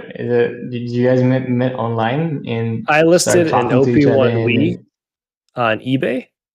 And we definitely did not violate eBay terms and conditions by talking on Discord and then meeting up in person. Yeah. We live roughly, depending on traffic, an hour away from each other. So it's not. It's that's cool. That's cool. Yeah, it's close enough. It's not. It's not the easiest to meet up, particularly with my kids, but it's definitely feasible. Yeah, we've done it a few times. Yeah, we've done Mousecasts together. So maybe next week, maybe for Mousecast anniversary stream, we're talking about maybe meeting up or maybe playing some games or something. I don't know. We'll see. Okay. We'll see what That's happens. exciting. Yeah. Yeah. I know for me, so I don't review so much. I've been enjoying live streaming from my work desk bench over here, Modding, yeah. just because then I don't have to focus on doing the editing. Yeah, I'm not going to get big view counts. I'm not going to have a big audience, but that's okay. I got into gaming mice a long time ago. I've told this story before on Mousecast, but the big one for me was Star Wars Battlefront 2015. There was a burst weapon in it called the E3, and if you used a mouse with a low debounce time, not click latency, but debounce time, you could fire it faster, and it's a burst weapon, so it was like the best gun in the game. So then I got down that whole rabbit hole of testing a bunch of different mice, because this is 2016, 2017, before there's really reviews with this kind of technical data like debounce time. Yeah. And that got me realizing that like I aimed better with small mice, and I've come and gone in and out of the hobby, but this has been the longest I've been in it, and Mousecast has been really fun. I strategically picked Mousecast, a podcast format, so that I wouldn't have to be editing and get as much burnout, and I could just sit and talk to you guys and nerd out about stuff without a whole lot of commitment. I think you guys is the only one who's doing the podcast format, right? Well, everyone is doing, Dazz is still doing reviews, but I think like you guys collectively is the only one I could even name. Yeah, Stubby or somebody. Do you know I anyone? Forget. Yeah. They I think it was Stubby did like a news recap maybe every week or every few weeks. Yeah, but it was short video. Yeah. I see it. The only long form. I don't know, but Yeah, this also is ridiculous to some people that we can sit and talk about mice for 2 hours every single week. It's not hard. It's not hard. I think the other thing that got me into like gaming mice is whenever I buy anything, I over research the heck out of it and buy like way too many. Like I'll buy like 6 or 7 phone cases for my phone and pick the one I like the most. And then so mice just like it proliferates quickly, and there's so many different options and so many small things you can focus in on to differentiate. So yeah. Guys, is there any specific release or like a brand move that you guys are really looking forward to? Because I know specifically you, Eric, on your Reddit, on your Twitter, every single release you would post it, right? I think you're the go-to guy if people want to look for, okay, well, what's new in the community, what's new in the brand scene, and I do go to your page on Twitter, Man Phalanges, to look up like, oh, this brand is releasing this, and sometimes it's even from a Chinese platform like Bilibili. Like, do you have like Bilibili account? No, and I know you need like a Chinese phone number to get Billy. Dude, I'm about to learn Chinese just so I can get you guys the latest mouse news. How's usually the process of you getting like the most updated news? That's a good question. So there's a few ways. The number one way, I do a lot of browsing on AliExpress, and I'll just post when I see good deals to our Discord. Join our Discord, link in the description. I'll also check. MetKeys takes a little bit longer, but MetKeys will usually have a new. I also follow probably the same people that you follow, like on Reddit, Devilung, and who's the other Chinese guy but he's living in England, whatever. I follow Hitoshi on Twitter. So I guess kind of aggregate a lot of this stuff. I don't think a lot of it. The only really organic thing that I do is probably FCC leaks. FCC leaks. Yeah, so the Federal Communications Commission here in the US, it's a federal agency. So if you have a wireless device, you have to register it, and with that registration comes photos. So like here's the new upcoming X2N that I posted 24 days ago. So I don't really create any new content. I just aggregate it. And because I have a freaking podcast, when somebody shows me something, I post it to Reddit, and then that becomes my hyperlink for the Mousecast. I think that's one of the reasons people go to your mouse mouse cast is to see like what kind of releases are exciting. Yeah, by the way, that's my main question to begin with. Like, what are the release that you guys are really looking forward to? Do you have any, Dazz? I'm curious to see if there are any changes to LGG pads with the Pulsar collaboration, or if they come out with another new one. I still need to try the Hyperion. I'm struggling to think about mice. I know if I can jump. Oh, go ahead. Go ahead, yeah. I'm thinking. Really boring answer, but the X2H Crazylight in size 2. This is Size so 2. Oh, yeah. Yeah, it's gonna come out eventually. Yeah. Yeah, well, it's been leaked. I know Elo Shapes that he Sure. had it on his website like a month ago, and I'm pretty sure I saw it someplace else, but Pulsar has not officially announced it. Yeah, they only have the mini right now. I don't know. Cyrox, the new V12 looks interesting. The Cyrox V12, it's a Dex, the pink one here. WLMouse Huan looks interesting. It's a pretty good looking shape with some nice colorways, solid magnesium, so sure. Looks like a Darmoshark mouse. Anyway. Yeah, you and I, there was something in the news that you and I were both like, oh, that's an interesting new shape. We would both try that because I'm getting kind of sick of like Viper clones and stuff. What was it? You don't say. It wasn't. People love the Viper clone and the GPS clone videos. YouTube doesn't love them though. Yeah. YouTube AI. Yeah. I don't know. The RCC1 I kind of want to try. Really? Okay. Oh, the Arya gears, right? Yeah. Bro, I think it looks really good. Am I weird? It's got like a spaceship aesthetic almost. Like it is. It does. Yeah. It does. Yeah. The low free high pace was an interesting one that I tried. The shape didn't work for me, but it was a very cool looking mouse. Yeah, I can't name it as the bicycle or something shape, right? The bicycle helmet, yeah. The bicycle helmet, I remember. Yeah. Yeah, dude, that became an emoji on our Discord. It kind of. It was the end of the short. I put my kid's bike in the. Yeah. You were wearing it as a helmet, yeah. As a helmet. Man, wow. I can't find where was the actual bit of you on the bicycle. That was in the end, right? It was the end of the short. Oh, the short. Yeah. Dang it. All right. Yeah, I don't know. I guess I don't really have a strong answer. How about if we get a true Zowie FK2 clone and a Wizowl Cloud S between the XS and the normal Cloud? Sure. That's my answer. I'm not gonna lie. I would like a 2025 lightweight MM720 straight up. Like, I still have a couple PRs and Kovacs with that mouse. Stupid. This thing is just I don't know, man. That pinky rest on the right side is nice.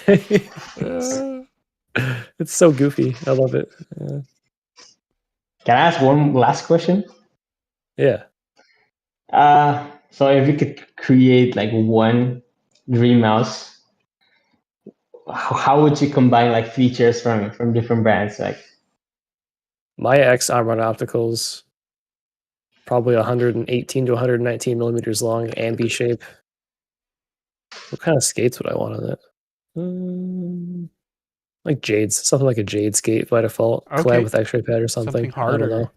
Yeah. Yeah. Side buttons like this, unless they're too big for the mouse, maybe scale them down a little bit. Yeah. And do you think it's worth implementing to every single mouse with big side buttons?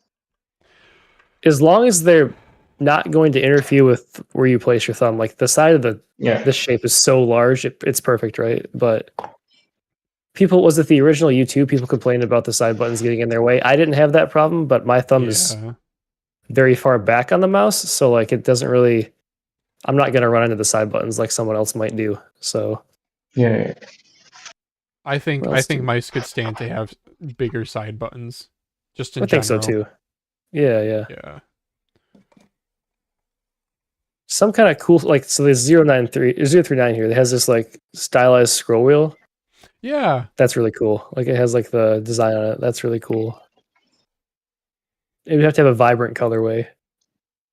And the coating would be like probably a glossy coating. I have a soft spot for glossy coatings. Glossy. It'd be a very interesting mouse, I guess, but also very boring at the same time. I'm not sure what the shape would be. Maybe just a lighter weight OP1 with those features, but like a bit more curvature to the sides. Why not? Let's call it that. Sure. I think for What about you, mine, Phalanges? yeah, I'll keep it simple. I'll say SteelSeries Kana, which is kind of what I said earlier. So SteelSeries, the Sensei was the big one, the Kana was the medium, and the Kinzu was the mini. So Wiesel currently has... We lost Joel. Oh. Wait, did he disconnect on purpose? Or do you think he had to go? I don't know. I think you would have mentioned it. Yeah. Okay, well. Carry on. Anyway, it would be a SteelSeries Kana, so the medium size. I don't know, the specs. He said he got kicked out of okay. something. Oh, well, if he just comes back, I'll drag him in. I'm just gonna keep going, okay? You're able to message him, right? Yep. Yeah, I don't know. The Kana specs would be like we would all expect. I would go for the L15 MCU and a small battery and a lightweight. I would go with maybe an unpopular take here. I would target more like a 45 gram instead of just absolutely just going for excellent. There, he's back. Hello. We can't hear you. Oh, there you go. My webcam is coming back. We weren't sure if you dipped because you had to go.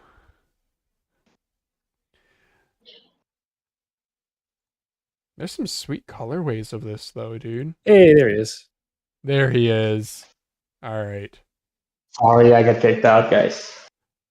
No problem. I don't know why. No problem. My answer for the mouse was like a SteelSeries Kana, Kana. right? Yeah. And then specs would be, I mean, I like Omron Opticals, Nordic L15 MCU for better battery life. I would go with like, I'd be okay with like a 45 to 50 gram weight if it means like a better, thicker sidewalls, nice big skates. I don't need to, I think the Daryu A950 wing is an example of, I love the shape, but it went too far with the weight reduction. So it's just sad that I just have that on my desk ready to go. Yeah. I guess that would be my take. Yeah, I'll go with the SteelSeries Kana.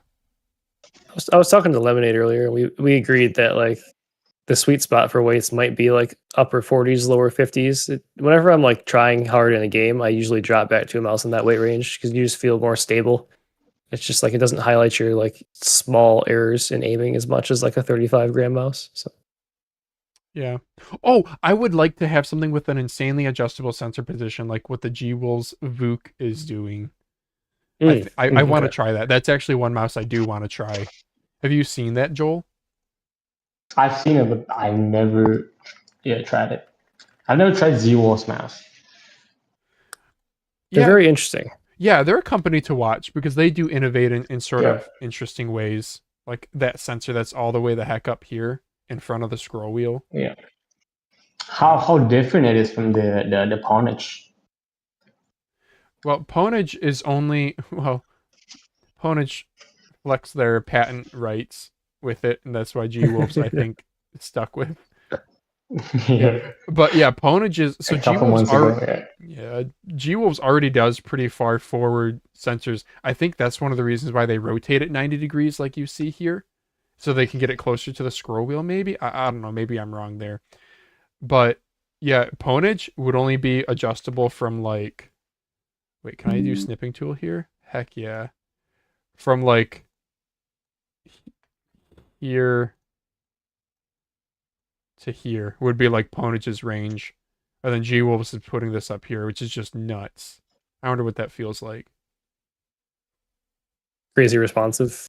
Maybe too responsive. I don't know. Yeah. I need to try it though. Yeah. Look at that. They 3D modeled the foam in it. Yeah. Okay.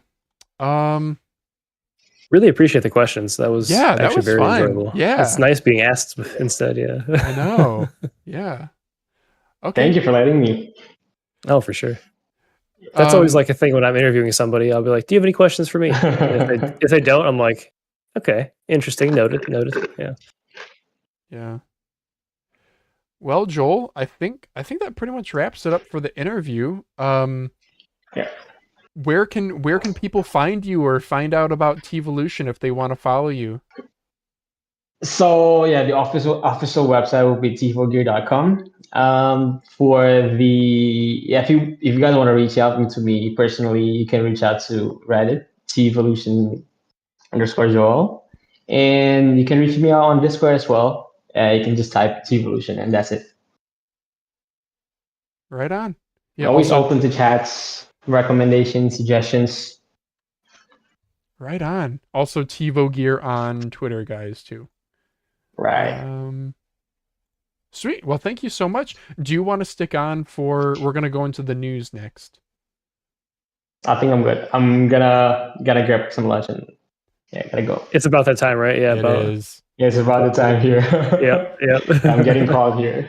Okay. All right. Well, thank you so Anyway, much. thank you so much. I'm the one who thank you guys. Thank you guys for having me. I hope I can share some insights, one or two.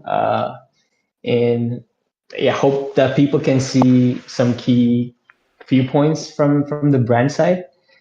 And yeah, I look forward to talking with you guys again in the future. Hopefully with some banger releases.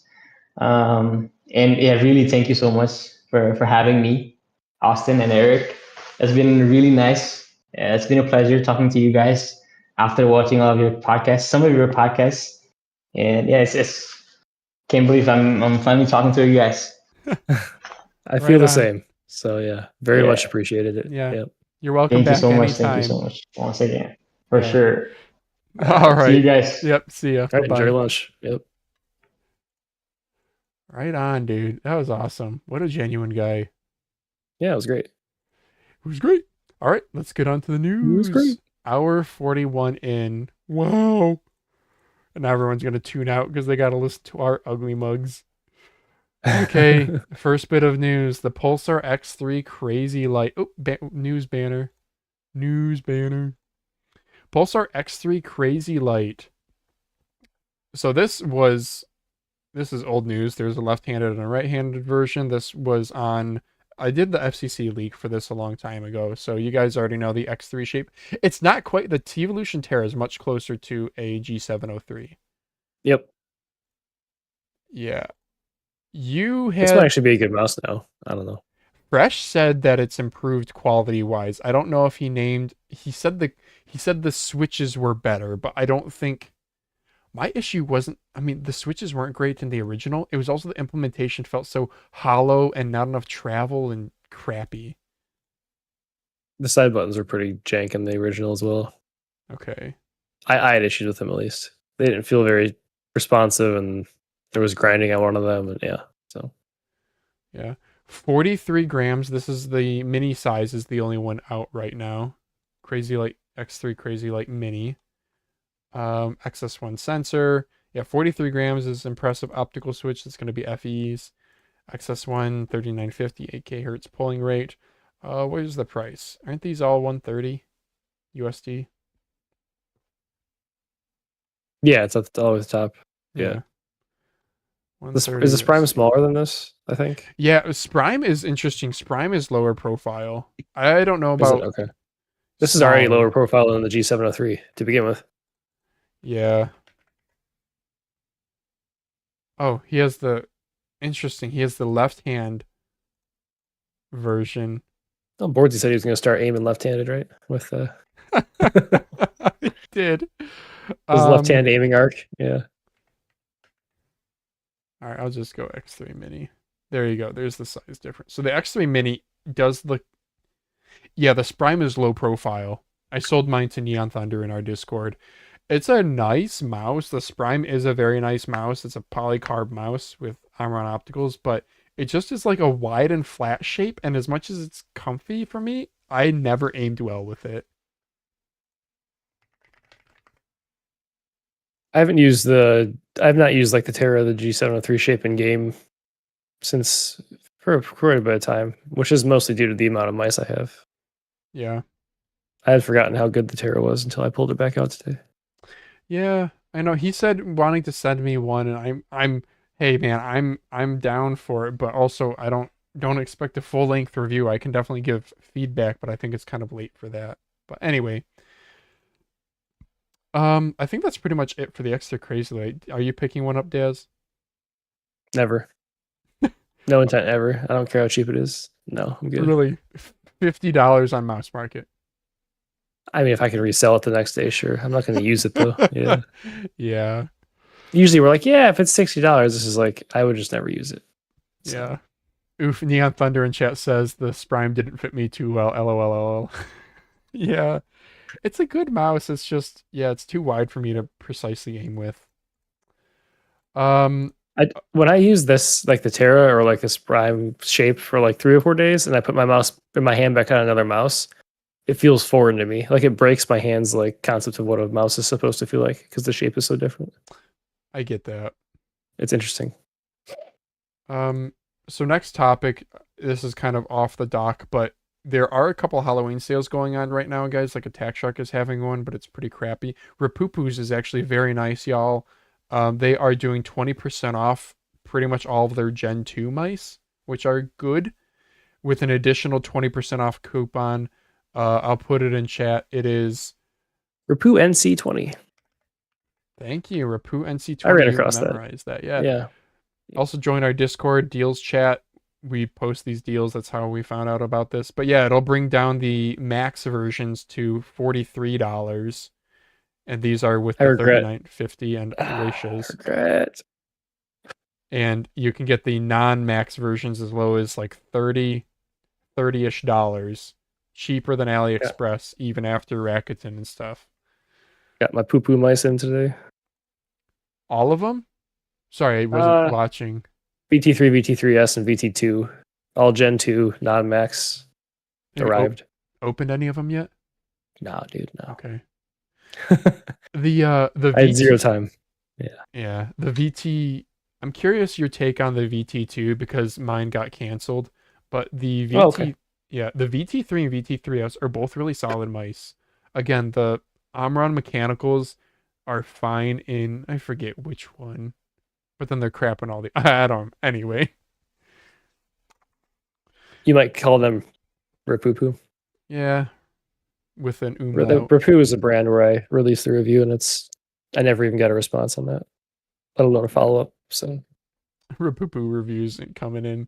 Yeah. Dazz has content on it. Next bit of mouse news. Hold on.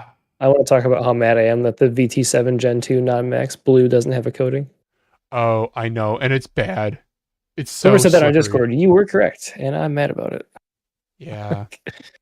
What do you think about the shape? Well, I reviewed the VT7. For me, it's a little bit worse than the Viper V3 because I like my pinky being closer to my thumb with the curvature on the right side of the Viper. It doesn't feel quite as comfortable. It's a downgrade in shape, in my opinion. I respect the move. Yeah. Some might like it. I don't. I'm not even sure I was that negative in the review, but I should have been. Oh, well. So you guys, if you don't know, the VT7, it's like the size of a Viper V3, and the left side kind of follows like a Viper V3 shape, but the right side, you can see it very clearly in this picture. See, it's not a symmetrical mount. Okay. The blue is very nice in person. It's a vibrant blue. Yeah, but you see, it's not a totally symmetrical mouse. This curves in while the right side is just straight. Yeah. Okay. Do you want to rant about MCHOSE affiliate 8% thing, or do you want to keep going on with news? We haven't covered that on an episode yet. That happened in the last week. Yeah, but let's keep going on with news. The difference was your melon, your Rocket Jump Ninja reply. If we wanted to get into that. Oh, yeah. I mean, we can cover it real quick. Sure. Okay. I gotta pee. I'll just leave this here. Okay. What was his response? Do you have that up or no? Oh, post? Oh, son of a businessman. I gotta go to my logged in Twitter. You will not pee now. Okay. You will wait. There you go. I actually have too many Twitter notifications. Okay. Yeah. Jarer had posted about MCHOSE getting an ego and clone companies getting an ego, and Melon and I sort of agreed and talked about that. But Rocket Jump Ninja seemed to disagree. This is because MCHOSE offered Jarer like an 8% coupon on his mouse as opposed to sending a review unit. They often offered me like 30% coupons. I once talked them into a 50% coupon because I pushed back. And I did get one mouse sent to me. But RJN said it doesn't sound like ego. It sounds like marketing budget and a return on investment. Why would they send a mouse when they could send it to someone with a much bigger audience, more views, blah, blah, blah. It's business. You're not entitled to products. I definitely agree that we're not necessarily entitled to products in any way, shape, or form, and I said that there, and Phalanges didn't quite scroll down far enough, but I've never been sent an MCHOSE mouse. I've reviewed, and I've pushed $8,000 in affiliate sales. I'm coming, as a I'll very, show it. very small... He's back. That's a good return on their $0 investment to begin with. And they rejected me after I quoted this number to them and was like, hey guys, this is really helping you. But I guess in my case, why would they send me the mice if I'm just going to buy them anyway? But for RJN's response, I vehemently disagree with him. It's a massive win for any company. If you send a mouse to someone with 500 subs, that person's going to sell you 2 mice. I would bet my life on it. They're going to probably sell a lot more than 2 mice. Yeah. And in Jarrah's case, he only covers flagship, main, big brand stuff. So it's going to expose his audience potentially to the more budget side. So they're really going to push numbers. It is up to the company's discretion to send a mouse, but it's also sort of differentiating from the norm in the, like, no one else does this. All those other companies do just fine. They send out mice to a bunch of reviewers and they don't charge them any money. Not to mention MCHOSE with an 8% coupon code, the shipping is going to still put you way above the cost of the mouse. So I don't know. His response initially actually incensed me, and then I responded, and he made sure to respond to Jarrah two tweets down and never actually addressed me or answered my question, which makes me think I made a decent point at least. So Yeah. I think you made a fine point. Not many people liked it. 233 views. Does this show view count on this one? 3,000 views. Wow. Well, RJN, just the part that got me was I don't think he realized that Jarrah is a reviewer. Why would they send a mouse when they could send it to someone with a much bigger audience? To me, that sounds 4,000 subscribers in this scene is plenty big. Yeah. Another point is your sales revenue doesn't count people who didn't click your link. Okay. I mean, shoot, I'm bad about like clicking affiliate links. Like I'll use the code if it gives me a discount, but I won't click links. You know, I'll just hear about a mouse from a review and then I'll go buy it on AliExpress. So this doesn't capture those sales. And your channel is like relatively small compared to these other guys. So the other guys could theoretically have much better numbers. So I think I agree with you. It's a win-win. I don't know if like tariffs or whatever, if there's company policy that MCHOSE might have where they're like, yep, because of tariffs or X, Y, or Z, or we don't get very good sales in the US or whatever. They just have a company policy that's like, we don't send mice to US reviewers or something. I don't know. Maybe they send it to people on Bilibili. I don't know. They definitely send it to Boardzy. Oh yeah. I mean, he has all the MCHOSE mice. Yeah. He I don't think he's reviewed them, which is a shame. Yeah. I still think it kind of blows my mind that he gave the Kaisona Uranus the seal of approval, which it's a fine mouse, but like, bro, MCHOSE L7 Plus, the Sora clone in pink, you know, dude, I was using that at work today. It's like the definitive S tier budget mouse. It's got a coating, it's got great clicks, good skates, really low weight, $50 price tag. So was it today's video or whatever the most recent Boardzy video was that he like picked up the VGN F2 and was like, yeah, this isn't that good. Like he basically just dismissed it. Oh yeah, I was offended. Okay. Yeah. You want to go get mad at Boardzy? I feel like on last stream we roasted him too, and it was like not very fair. It's a great mouse.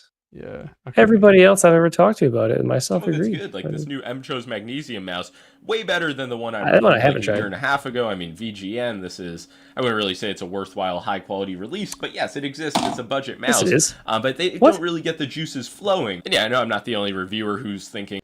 Yeah, that's a hard. Yeah, the mouse disagree for market's me. stale. That's what gets the juices flowing, in my opinion. But I mean, to each their own. It's fine. Yeah, VGN F2 maybe.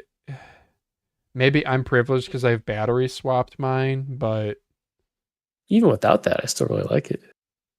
I don't know. To me, after the battery swap, it's S tier. The skates could be improved, but like after the battery swap, it's literally S tier. Yeah, the skates are probably the biggest downside. You say it's a worthwhile. If you're on a texture pad, you really, high-quality really feel release, the but yeah. texture. Like too much. Is the scroll wheel on yours like? Do you really like how grippy it is? Yeah, the texture is really nice. Yeah, without it needing rubber, dude. I don't know where mine is. Anyway, I think aim adapt tests, like Lozani just said, aim adapt's tests for latency were really, really positive as well. Like it Yeah. performs really well. Yeah. Like, I know. I have no issue with wireless interference at work with my ATK and MCHOSE stuff. VGN. it's technically a unique shape, I believe, as well. Yes, it to the exists. size of like the F2? Yeah. It's Yeah, an it's HTX like unique. large plus. Yeah, exactly. Yeah. Yeah.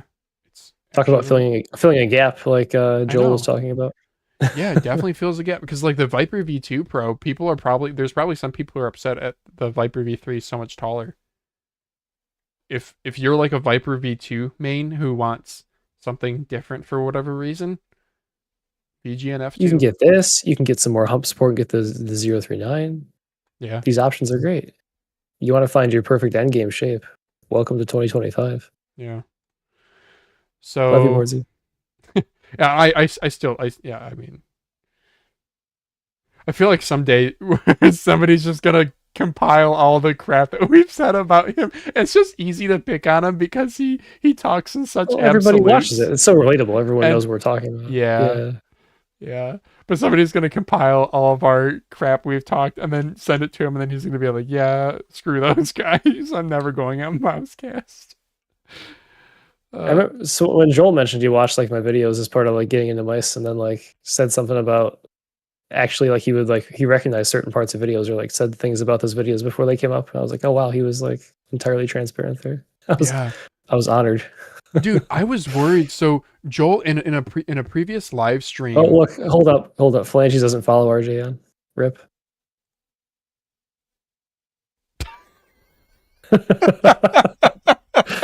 I'm making a statement. I just noticed that on the right hand side of your screen. I really should, but I guess that goes to show he's just not relevant. He used to be. I used to watch him religiously because, again, back when I got into mice, like 2016, 2017, he was the only one doing relevant Me too. content. Oh yeah. Yeah. I loved watching his videos. Yeah. I love watching him try to make a sensor spin out. Yeah. Yeah.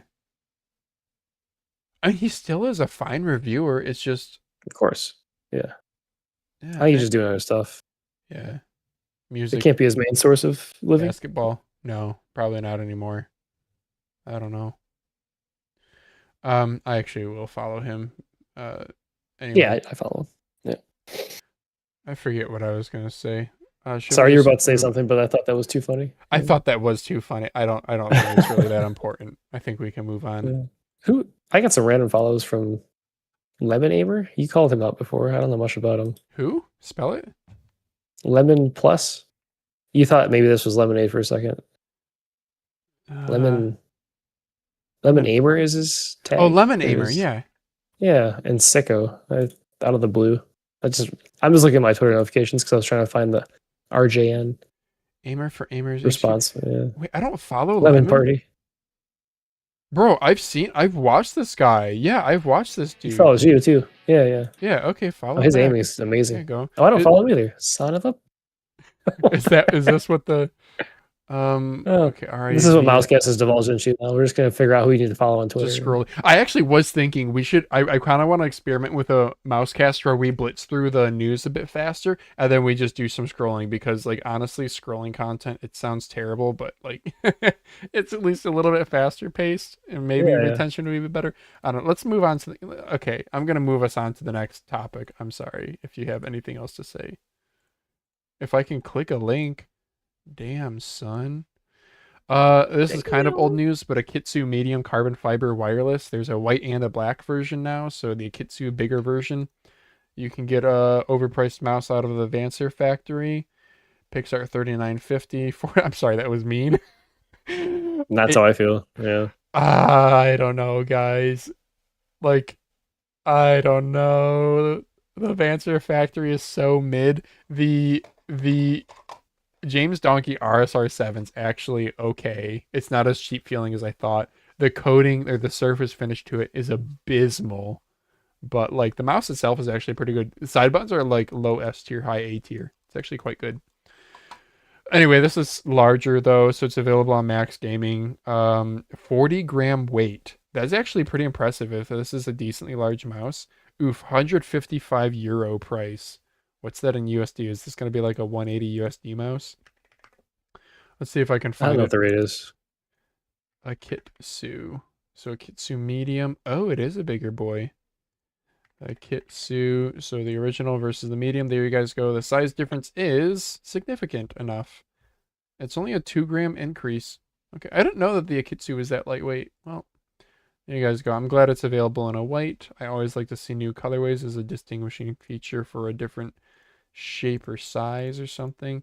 They have a dongle with an angle to it. Very cool.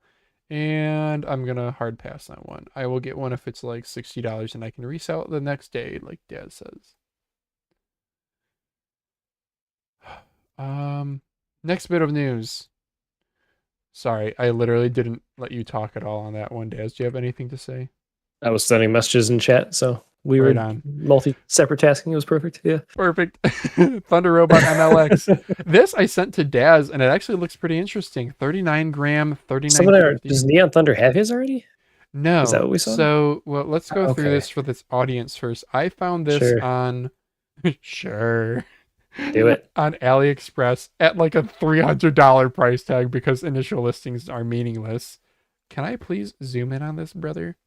8K hertz pull. So my initial reaction to this is I'm like, oh, it's a tall ambi, and then I saw this and I'm like, oh, it's a prime with this like scalloped swooping narrow side, and then I saw this and I'm like, what the fuck is this? This one here too. So it's an ergo. It's a high button height, but the clicks are at the same level, so we haven't seen this before. The hump is very far forward. Right. Well, that's not as unusual. But maybe it just stays taller. That's what it is in the front. Yeah. Zowie EC is kind of that way too. It is kind of a lurching forward. I guess the EC tapers back down. And it peaks a little bit further back. Interesting. Yeah, this is like no hump here off the bat. Yeah, you're right. Yeah. Like the EC, I think even has a little bit more. This is very flat. Side button's so small. I know why. 52840, 2000 FPS mode, has a coding. Okay, WebDriver available. Let's keep going through the specs here. I don't know what the actual price is going to be at. Here's the specs. It's at like $150 right now on AliExpress, but that's not true. There's your dimensions. So 119 long. This is like a medium small ergo. 39 grams, 3950. Nordic 54H20, the higher power draw version, is coming later. I believe Neon Thunder in our Discord reached out to them or something, and its initial batches will be 52 series. Kale 100 million white blade switches. Okay. We have a coating, 300 million power battery. Okay. Now let's go over to, I even uploaded the Neon Thunder's picture. Because Neon Thunder from our Discord. There it is. Shared. Oh, it's not even the mouse. It's just the box. Well, this is a warehouse in China, he says. So he has it ordered, but it's not delivered yet. Anyway, so Thunderobot. Welcome back. So Thunderobot, build quality wise, should we set our expectations low, Daz? The ML9 Mini was heavy, so it was very well supported, well reinforced. Okay. I don't really have any complaints about the build quality, really. What's the weight on this? 39. That makes it very light for an ergo. You cut out there. What was it? Sorry. 39. 39. Oh, Maybe Yeah. we should be concerned then. That's interesting. That's a big jump down for them. Yeah, it is. Yeah. I'm skeptical. We'll see. Is Yeah. it the white blade? Is that the switch? Yeah, Kale White Blades. Which I Divisive like those. switch. I like them too. Yeah. Interesting choice in 2025 nonetheless. I don't even really care about these comments. I'm sorry. Stay bent. Mr. LKL though. Okay, let's move on to the next bit of news. I know, dude, our community is amazing. Like, I'm really starting to so in the live streams in particular, I see the same people in chat, and it really makes me realize just how regular some of these guys are. Benek is a regular. Okay. Next bit of news, Darmoshark M9. We got pictures finally. So this is old news. We've talked about it on Mousecast, but for the first time, we actually have pictures at Tokyo Gaming Bazaar Autumn 2025. There we go. This is the Darmoshark M9. Absolutely massive. This is a huge mouse, dude. Oh yeah, 136, I think, right? 136 long. And look at Comical. these side. Bro. It's got like 11 millimeters on the GPX. It's insane. Yeah. And look at the side buttons. Those side buttons, because it's such a large mouse, those have got to be like Teevolution Terra size. Oh yeah, probably. Terra buttons have a better shape. But Yeah. I'm happy with these. Yeah, I don't know why Darmoshark, they tend to truncate their forward button, which I don't like, but the shape, it looks to be like an M3. You have hourglass taper here. Something interesting is the top-down view makes it look elongated, and this side view makes it look like it has like quite a shelf, quite a ledge here. Maybe that's just lighting. Yeah. This is, again, the Tokyo Game Show. They have the MotoSpeed stuff here, so they have the Darmoshark M5 Air, the MotoSpeed X1, the MotoSpeed X6, assuming some here.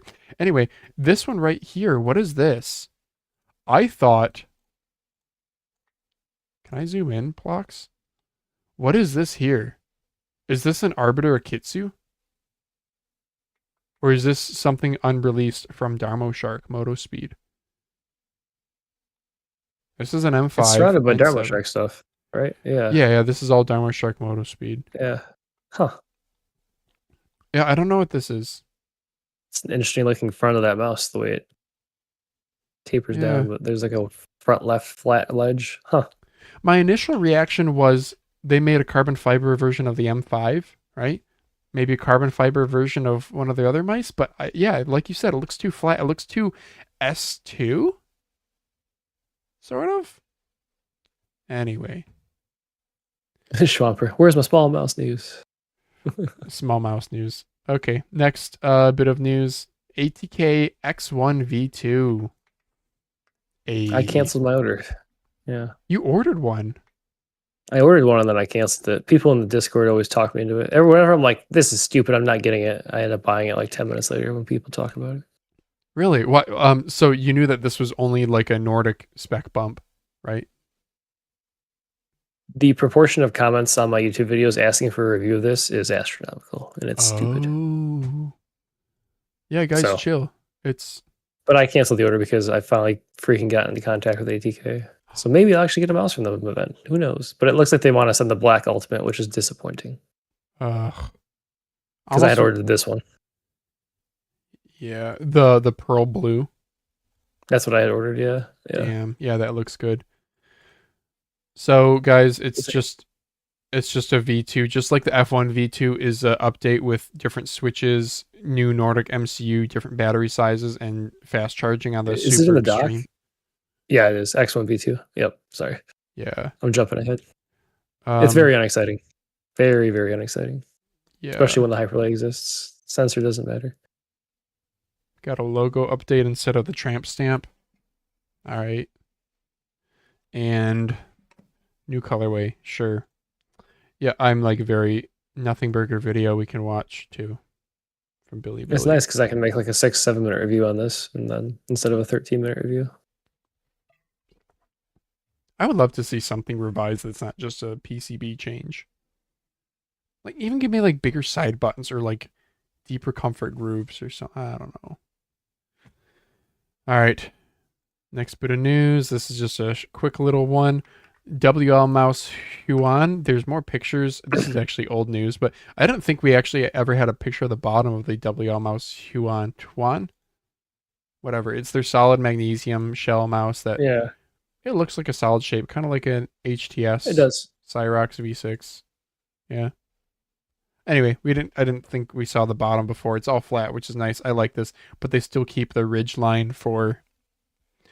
I realize flat bottom mice can look really cheap. Like if you're a normie and you look at the bottom of a Cyrox V8, it looks kind of cheap. And I think that's because it doesn't have the holder for the skate. Yep, I sanded all my mice down, so I ain't got no holders anymore. VXC R1 skates fit on like everything. Let's go. Next bit of news, Pulsar comparison chart. This thing blew up. I don't know. Whenever I post one of these, this is the second one I've posted, and it just blows up, even though it's like not that interesting. Pulsar I saw this and I was like, oh, there he goes, karma farming again. Yeah, but it's actually just helpful. It is helpful. That is actually why I don't know, summary sheet. I don't know what to call it. I do think more manufacturers need to have this. It's called a Pulsar cheat sheet. Yeah, cheat sheet. Yeah, that's a good one. I don't know what the colors mean. Maybe it's just they're just highlighting things. Anyway, I do think more of this needs to exist because names get hella confusing if you're not a degenerate, like Rapoo, for example, MCHOSE, ATK. Yeah, dang. Before I had a Rapoo mouse, I was like, what are these dumb numbers? And then like 2 days later, I was like, I know what every one of these numbers is. Yeah. Yeah, seriously. This Terra says, I personally find any alphanumeric naming scheme to be confusing. Pulsar is all right. Call me old-fashioned, but I like the Razer Death Adder. Yeah, isn't that cool? Razer does all snakes for their mice, and their keyboards are all spiders. What a collection of mains he has. Sorry. ATK A9 Ultimate, Mad G Max, Death Adder V4 Pro in his, like, flare. Interesting. Big mice. Yeah, sorry. Yeah, big mice. I mean, they're all good takes. Yeah, personally, I wouldn't spend the money for the Ultimate or the Death Adder V4 Pro, but whatever. Ultimate. I said that Zowie did it best. Esports Pro initials plus size for the number. This guy says, I'm confused. Are you saying that Pulsar is confusing? I think it makes sense. I said my point is alphanumerics are confusing and require good marketing. Yeah, that's only my point, is that if you're going to do alphanumerics, you need good marketing. One thing I added here, though, this is interesting. I don't know if you knew this, but I heard European automakers often name their vehicles alphanumerics, like BMW 330i or a Mercedes-Benz SL55, because of language diversity in Europe compared to America. In America, we just name cars Ford Fusion, Pontiac Solstice. Right. But then you have cars like the Chevy Nova, which the Chevy Nova, really cool car. But translate this to Spanish, because this was sold in Mexico. You want to know what Nova means in Spanish? No. Nova. It doesn't go. It doesn't go.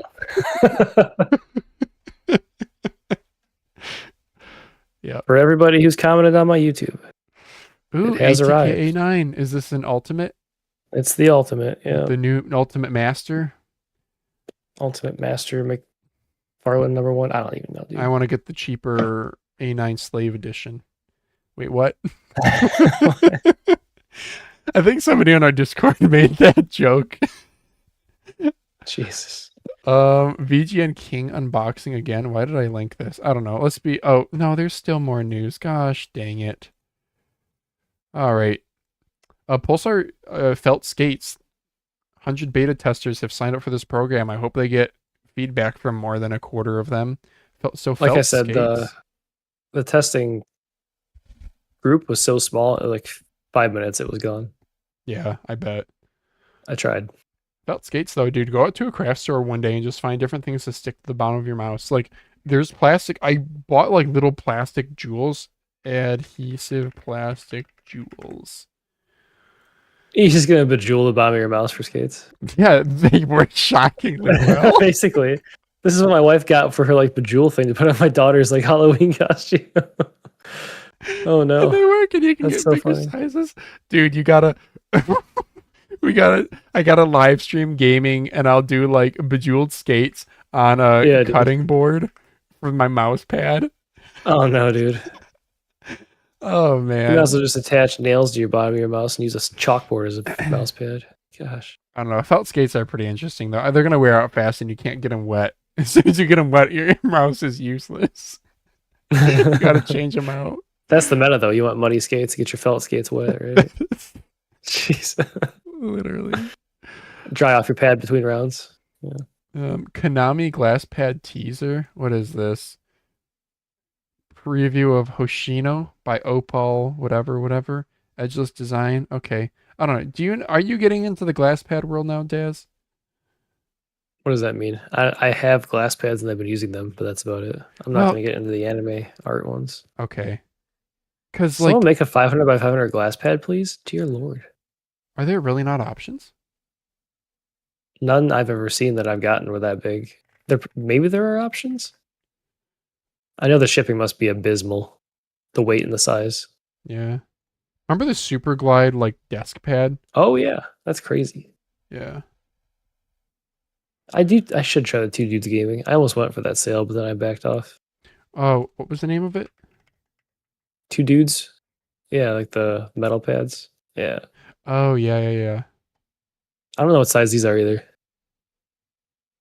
Not another Phantom and glass. Polarity. Oh, that's good to know. Okay, those are bigger glass pads. Zane's big. Okay. Yeah, I don't have any non-singularity techie size stuff. Huh. I always check the mouse market prices. If they're reasonable, I'll go for one.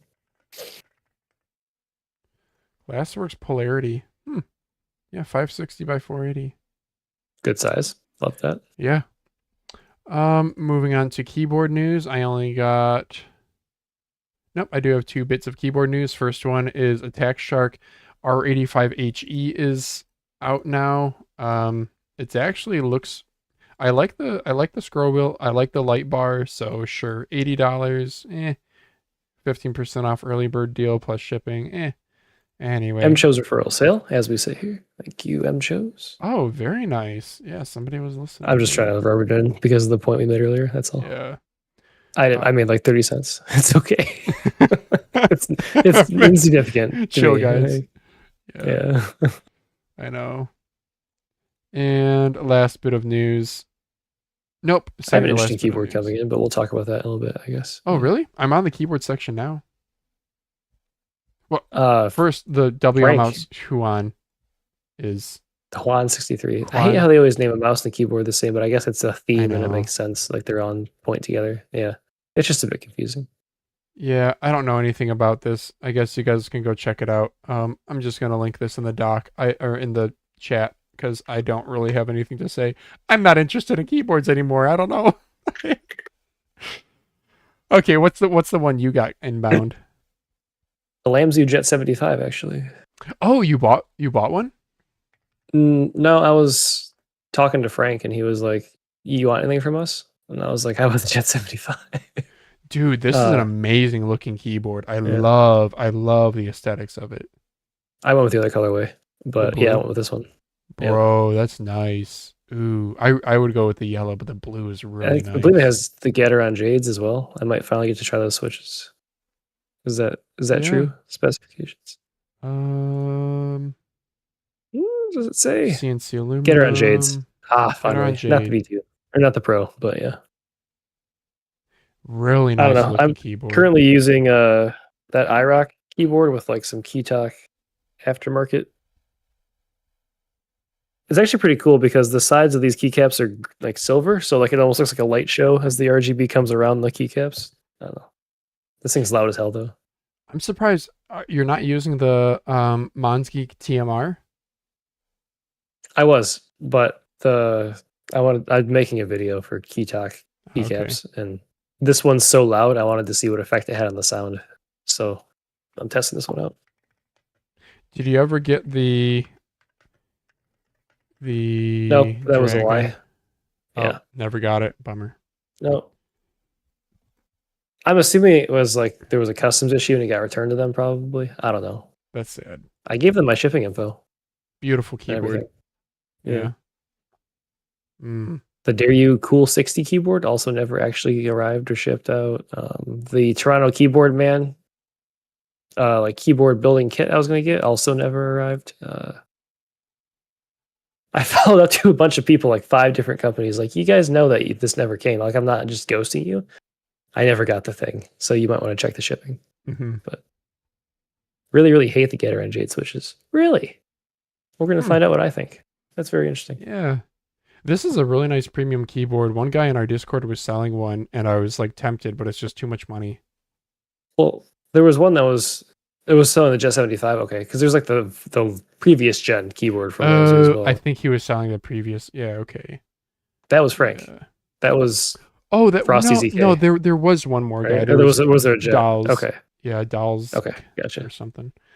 And our last bit of news, not really relevant to either of us, but it's worth talking about briefly. Did you hear about the CS2 Skin update rug pulls collectors as 1 billion is wiped from the market cap? What now? So, TLDR, this is posted to the Linus Tech Tips by subreddit by Phantom Nuke. Valve implemented mechanics that allow users to trade up to 5 lower quality skins to acquire a higher quality one instead of having to pull them from crates. Rocket League did that. Yeah, That's one of my yeah, Rocket experiences. League. Yeah. Yep. I don't play CS. Anyway, so there's a little bit of fine print here I want to go to. This isn't a rug pull. Valve never sold their skins as an investment. The chance, okay. Yeah, Valve has no obligations. Yep, you remember, guys, it's I gambling. agree with this. Yeah. Yes, to be precise, you could always trade up to 5 items for higher quality, but not for knives or gloves, and that's what's pictured here. I see. So that's right. That's Okay. why some knives and gloves went for stupid money. I remember. But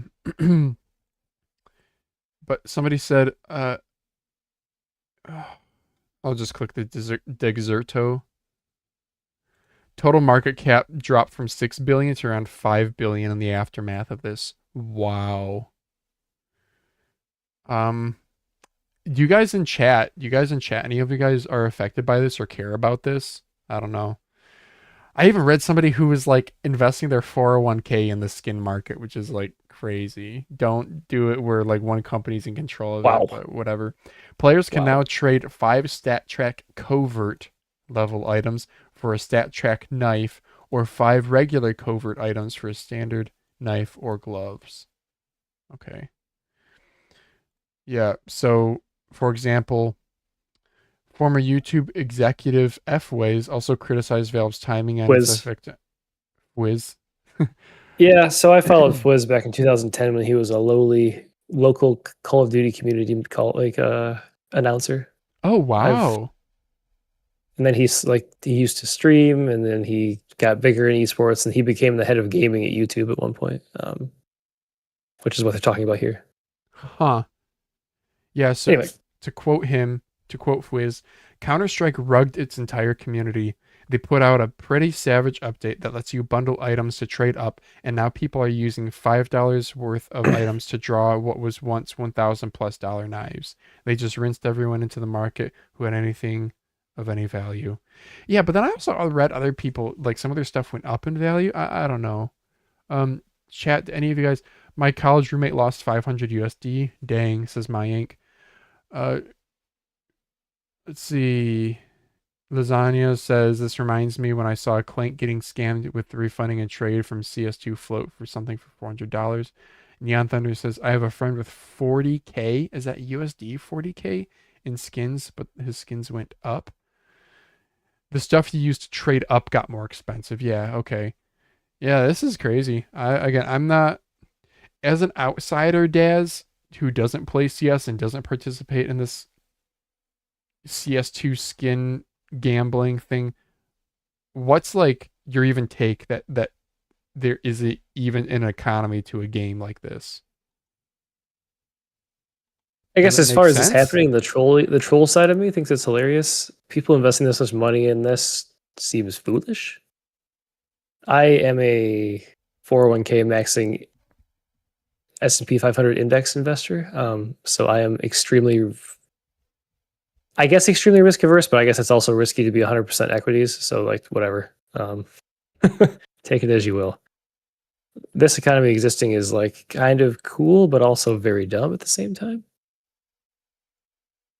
I in one way feel bad for people who lost a lot of money on this, but also don't feel bad because it's a massively risky venture if you're putting large amounts of money into a virtual market. So, yeah. I don't know. I've said a lot without saying a lot there, but yeah. I think that's pretty much it though. Me as an outsider, it seems like a big old glass house. It's I don't know. I traded crypto back in like 2017 and stuff when Bitcoin did its what a time to be alive. First, yeah.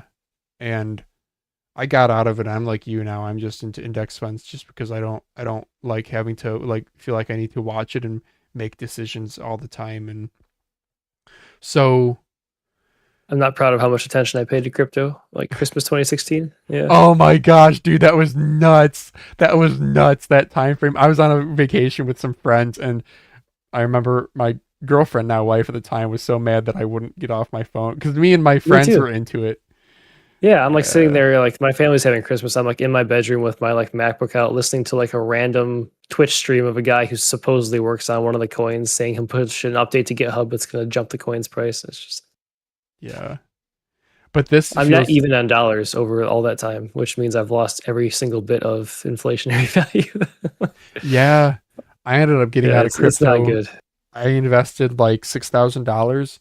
I gained, or my portfolio was like 7,000 when I eventually got out of it. Of course, it like mooned and stuff, but then it comes back down, and you make bad trades because you think you can day trade. And so I basically got out of it what I put in, and anyway, so when I say a glass house for this, I'm saying, as a person who's gone through crypto and how volatile that can be, at least crypto has like multi-billion dollar, much bigger market caps. This just feels like it's a group of enthusiasts who've like way overbuilt, again, a glass house surrounding a single game that's supported by a single company. I get it. It's just that this kind of trading, in my opinion, like shouldn't go beyond a forum. But there's entire websites dedicated to this. And then the gambling aspect to it, I think, is unhealthy. I guess I'm making it sound like I have a strong opinion here. I don't. People are free to do whatever they want with their money. But it is sad knowing that this headline and this update, there are absolutely people who are in some anguish right now. There are definitely some couples who are having arguments over this. So it does have real effects. I guess just remember that, guys. Your purchases and stuff have real effects, as we're sitting here with like $1,000 worth of mice surrounding us. Okay, that's it for news. We are 2.5 hours in. It's getting late. Yeah, the Reddit recap we already did because it was pretty much Boardzy. Let's do your 8. Let's skip Reddit recap and go to your A7v2 taken down video.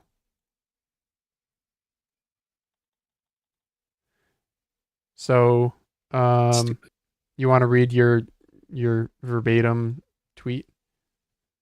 I'll summarize it. I did a short on this mouse, which is the boring iterative upgrade to the A7, but I guess it has better skates. But it's a GPX clone, so for the second time ever, it was taken down for a counterfeit legal claim because they think this is a counterfeit product. You have to literally supply the patent that is being violated when you put that form in on YouTube. So someone felt the need to do that on the Ueden S9 Ultra, and someone felt the need to do that to me on this. So my video goes down instantly, and it's gone. My appeal was denied within a day, just like my first appeal was denied within a day.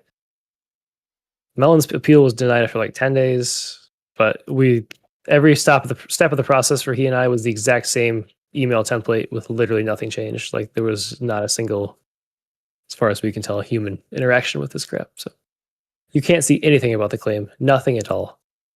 One day you wake up with a YouTube studio notification, your video is gone. They send you an email that sends you to a forum. You can put your case in. MCHOSE doesn't even have this on their website, which is not helpful for my case. I think Melon put an even way more like legal-based claim in for himself. Got nowhere. Never know who puts it in. Can't do anything about it. So either Logitech took down the video, Fearless, or somebody who doesn't like clones took down, like put a complaint in, or somebody who doesn't like me, which is egotistical. I don't think anybody doesn't like me. Like in that way, like maybe I pissed somebody off. Who knows? I don't want to think I'm that important that someone would put the claim in. But I'm in the my money's on its automation. By the way, I never realized. I mean, he has quite the glasses choice. I like how it's a striking look. I don't dislike it. I didn't realize though. Brother has fucking magnifying glasses. I should have asked him what his prescription was. That comment in chat, you pissed off RJN? That would be hilarious. Oh, really? That's a funny take. Yeah. So I reposted it with like, this is not a clone, or not a clone twice in the video, and then didn't use the word clone in any of my descriptions. We'll see if that gets taken down. That'd be something else. Yeah. Yeah. I don't know what the solution is. I don't know. Does so I know it actually eBay sucks has because like oh, go ahead. eBay has like a strong anti-clone policy because it's a buy-sell platform. Does YouTube really have? Should they really be policing this even? No, we're just covering legitimately made products. Is however illegitimate the like creation of the shape was, or copying of the shape. Like, why am I being punished for this? Step outside of mice though. So there are counterfeit goods are a problem. I bring up eBay because like counterfeit shoes or whatever that collectors friggin' buy, Pokemon cards. I don't know. But they're masquerading as the actual item, right? This is not. This is a separate brand. Right. But put that aside because let's assume it's just AI that just looks for the word clone of X, Y. Sure. Is eBay, I would argue, does have a right to police their platform because they don't want they don't want to become known as the platform where, oh yeah, you're a 50-50 shot of getting scammed with a counterfeit good. Nobody should ever trust eBay. So eBay has an interest in protecting their filtering what's on their site. Does YouTube really need to filter counterfeit goods? It's a video viewing platform, right? Maybe because there's affiliate links. I don't know. I don't know if it's a legal issue. I mean, maybe it's a legal issue. A legal complaint is what it's stated as. So, but if it is automated, then I'm even more annoyed, honestly, because then I believe the whole thing was automated from the start. But it does seem like a legitimately human-created complaint from what I've seen. So. If your re-upload doesn't get taken down, then it's probably automated, right? I would think so. I don't know. Maybe there is someone just trying to hurt, because like the views and subscribers like substantially fell off a cliff the last couple of days. Like I hadn't had a day with sub 10 subscribers, and the last 3 days was like 342. So it did something to the YouTube algorithm for a little bit. But, interesting. Yeah. Huh. Okay. I have a review coming out tomorrow. R11 versus Chi. Oh, good. What else? I have a billion mice review right now, but I also have to get this chair review out and guys, the stream deck that I asked for and ignored entirely, and keycaps, less interesting stuff. But the thing that gets me is when people come back and like, bro, I'm waiting for your review. Where is it? It's like, bro, I'm living life. Where are you at? What are you doing? Like, stop. That's some phrase it better or don't ask. It's gonna come, man. Like, I don't owe you anything. That's when I considered never doing shorts, because then people won't know and they won't ask.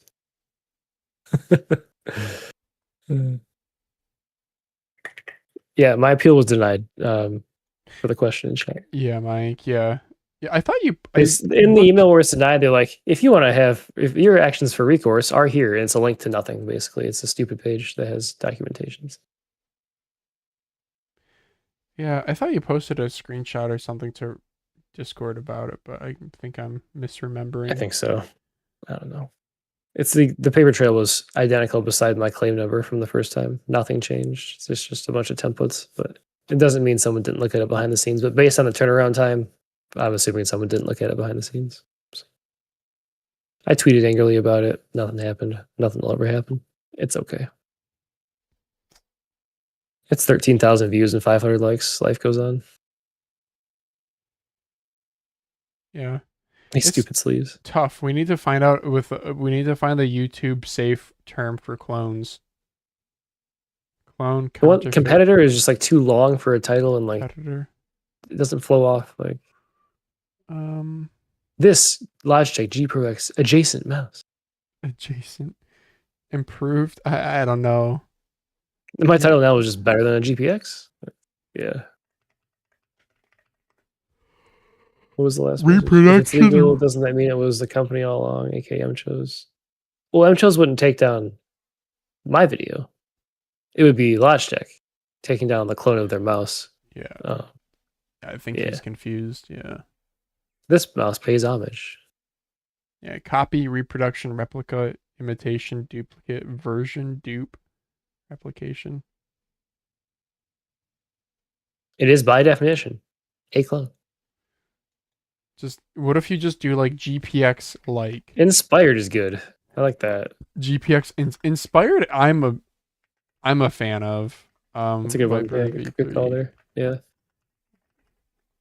Inspired, because the fact of the matter is a lot of these are actually not direct one-to-one clones. They do have some either functional or shape tweak. Functional change. Yeah, there's like a few small size differences always. Yeah. Oh well. Okay. Dazz, do we end it here? MCHOSE referral. Tell me the brand doesn't benefit. Do we have more people in chat? Do you clone with a 0? Says soul out. Like Melon. Melon. Oh man, I'm gonna start a new YouTube channel and it'll be called Melon FPS, but with a 3 and an O for the vowels. This pad, the price is hard to justify. The full size. I'm pretty sure I saw this on Amazon for like half this price at some point. I don't know if it was when we were interviewing Log or in our chat with Log. We were both like, "Wait a second, this is $100? What?" Like, I swear it was like 85 or less when I accepted it because I was like, "Okay, that could be a decent value proposition here." But yeah, there was a glass pad that I got as a review unit and I was impressed by. It was $60. It came with dot skates, and Flash Beyond. It was this Flash Beyond one. Whoops.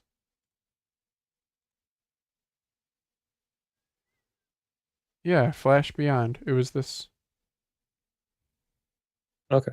And it's actually pretty good. Oh yeah, I've seen that at your house. Yeah. Yeah, it's the one glass pad I have because I'm not super into glass pads, so I just keep this one here because it has no resale value because it's a no-name brand, but it's actually like decent quality. So. You don't have a VGN King on you, do you? No. So I was asking in the chat. Yeah. Oh yeah, no, they're like $100. Wake me up when I can get one for like $70 shipped. I don't know. Yeah, we don't have any VGN connections. No. Did you hear about? I'm seeing things about AliExpress tariffs starting up November 1st. I don't know if this is just more fake news or if this is actually for real this time. I did not see that. Yeah, 100% tariff coming November 1st on China imports. Maybe not. Who the heck knows?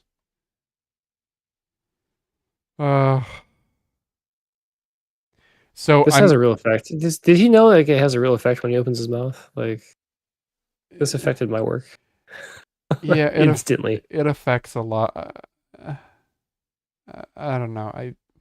Trade wars these days. I don't know. I'm gonna place an order for some skates.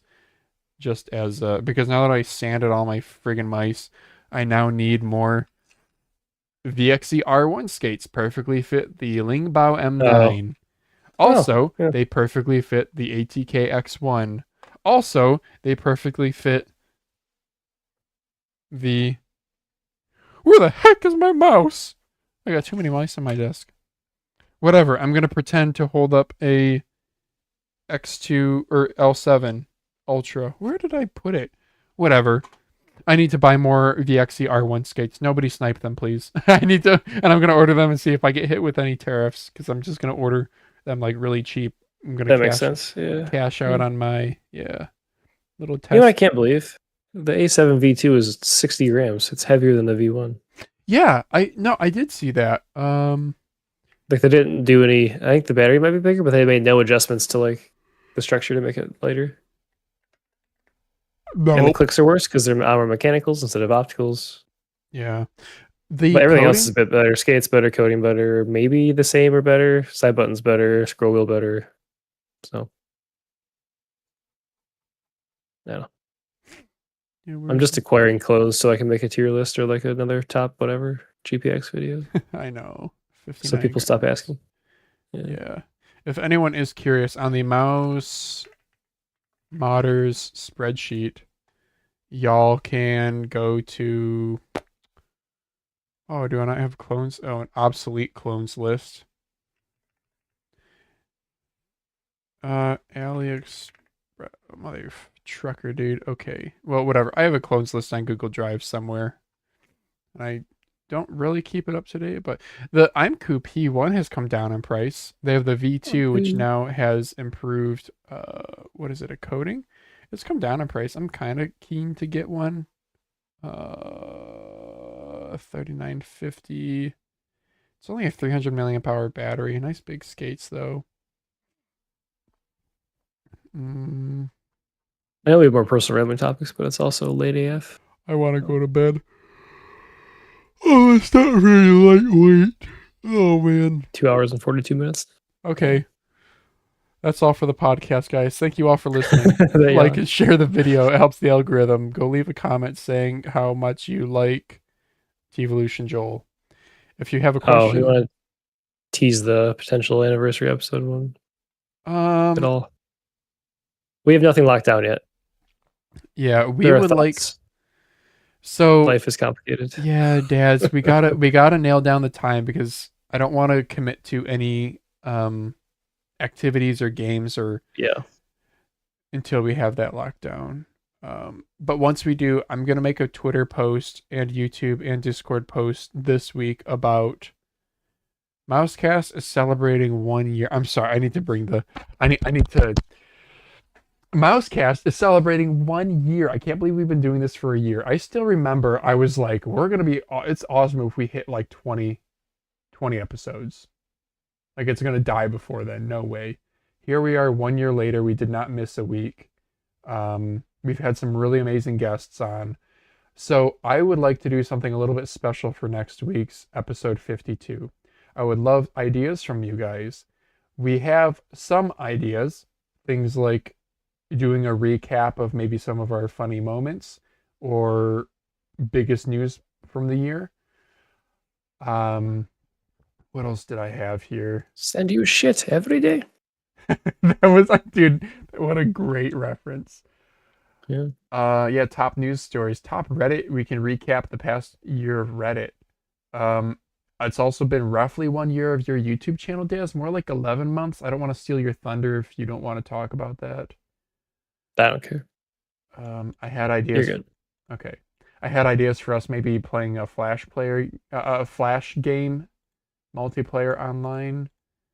I am maybe thinking about doing a giveaway. I don't know. Nothing is set in stone. If you guys have any ideas, message Discord. Don't leave it in YouTube chat. I'm not going to remember to read this. So, Discord. I'm going to be making official posts to Twitter, Discord, YouTube. Okay. I think that's everything, Daz.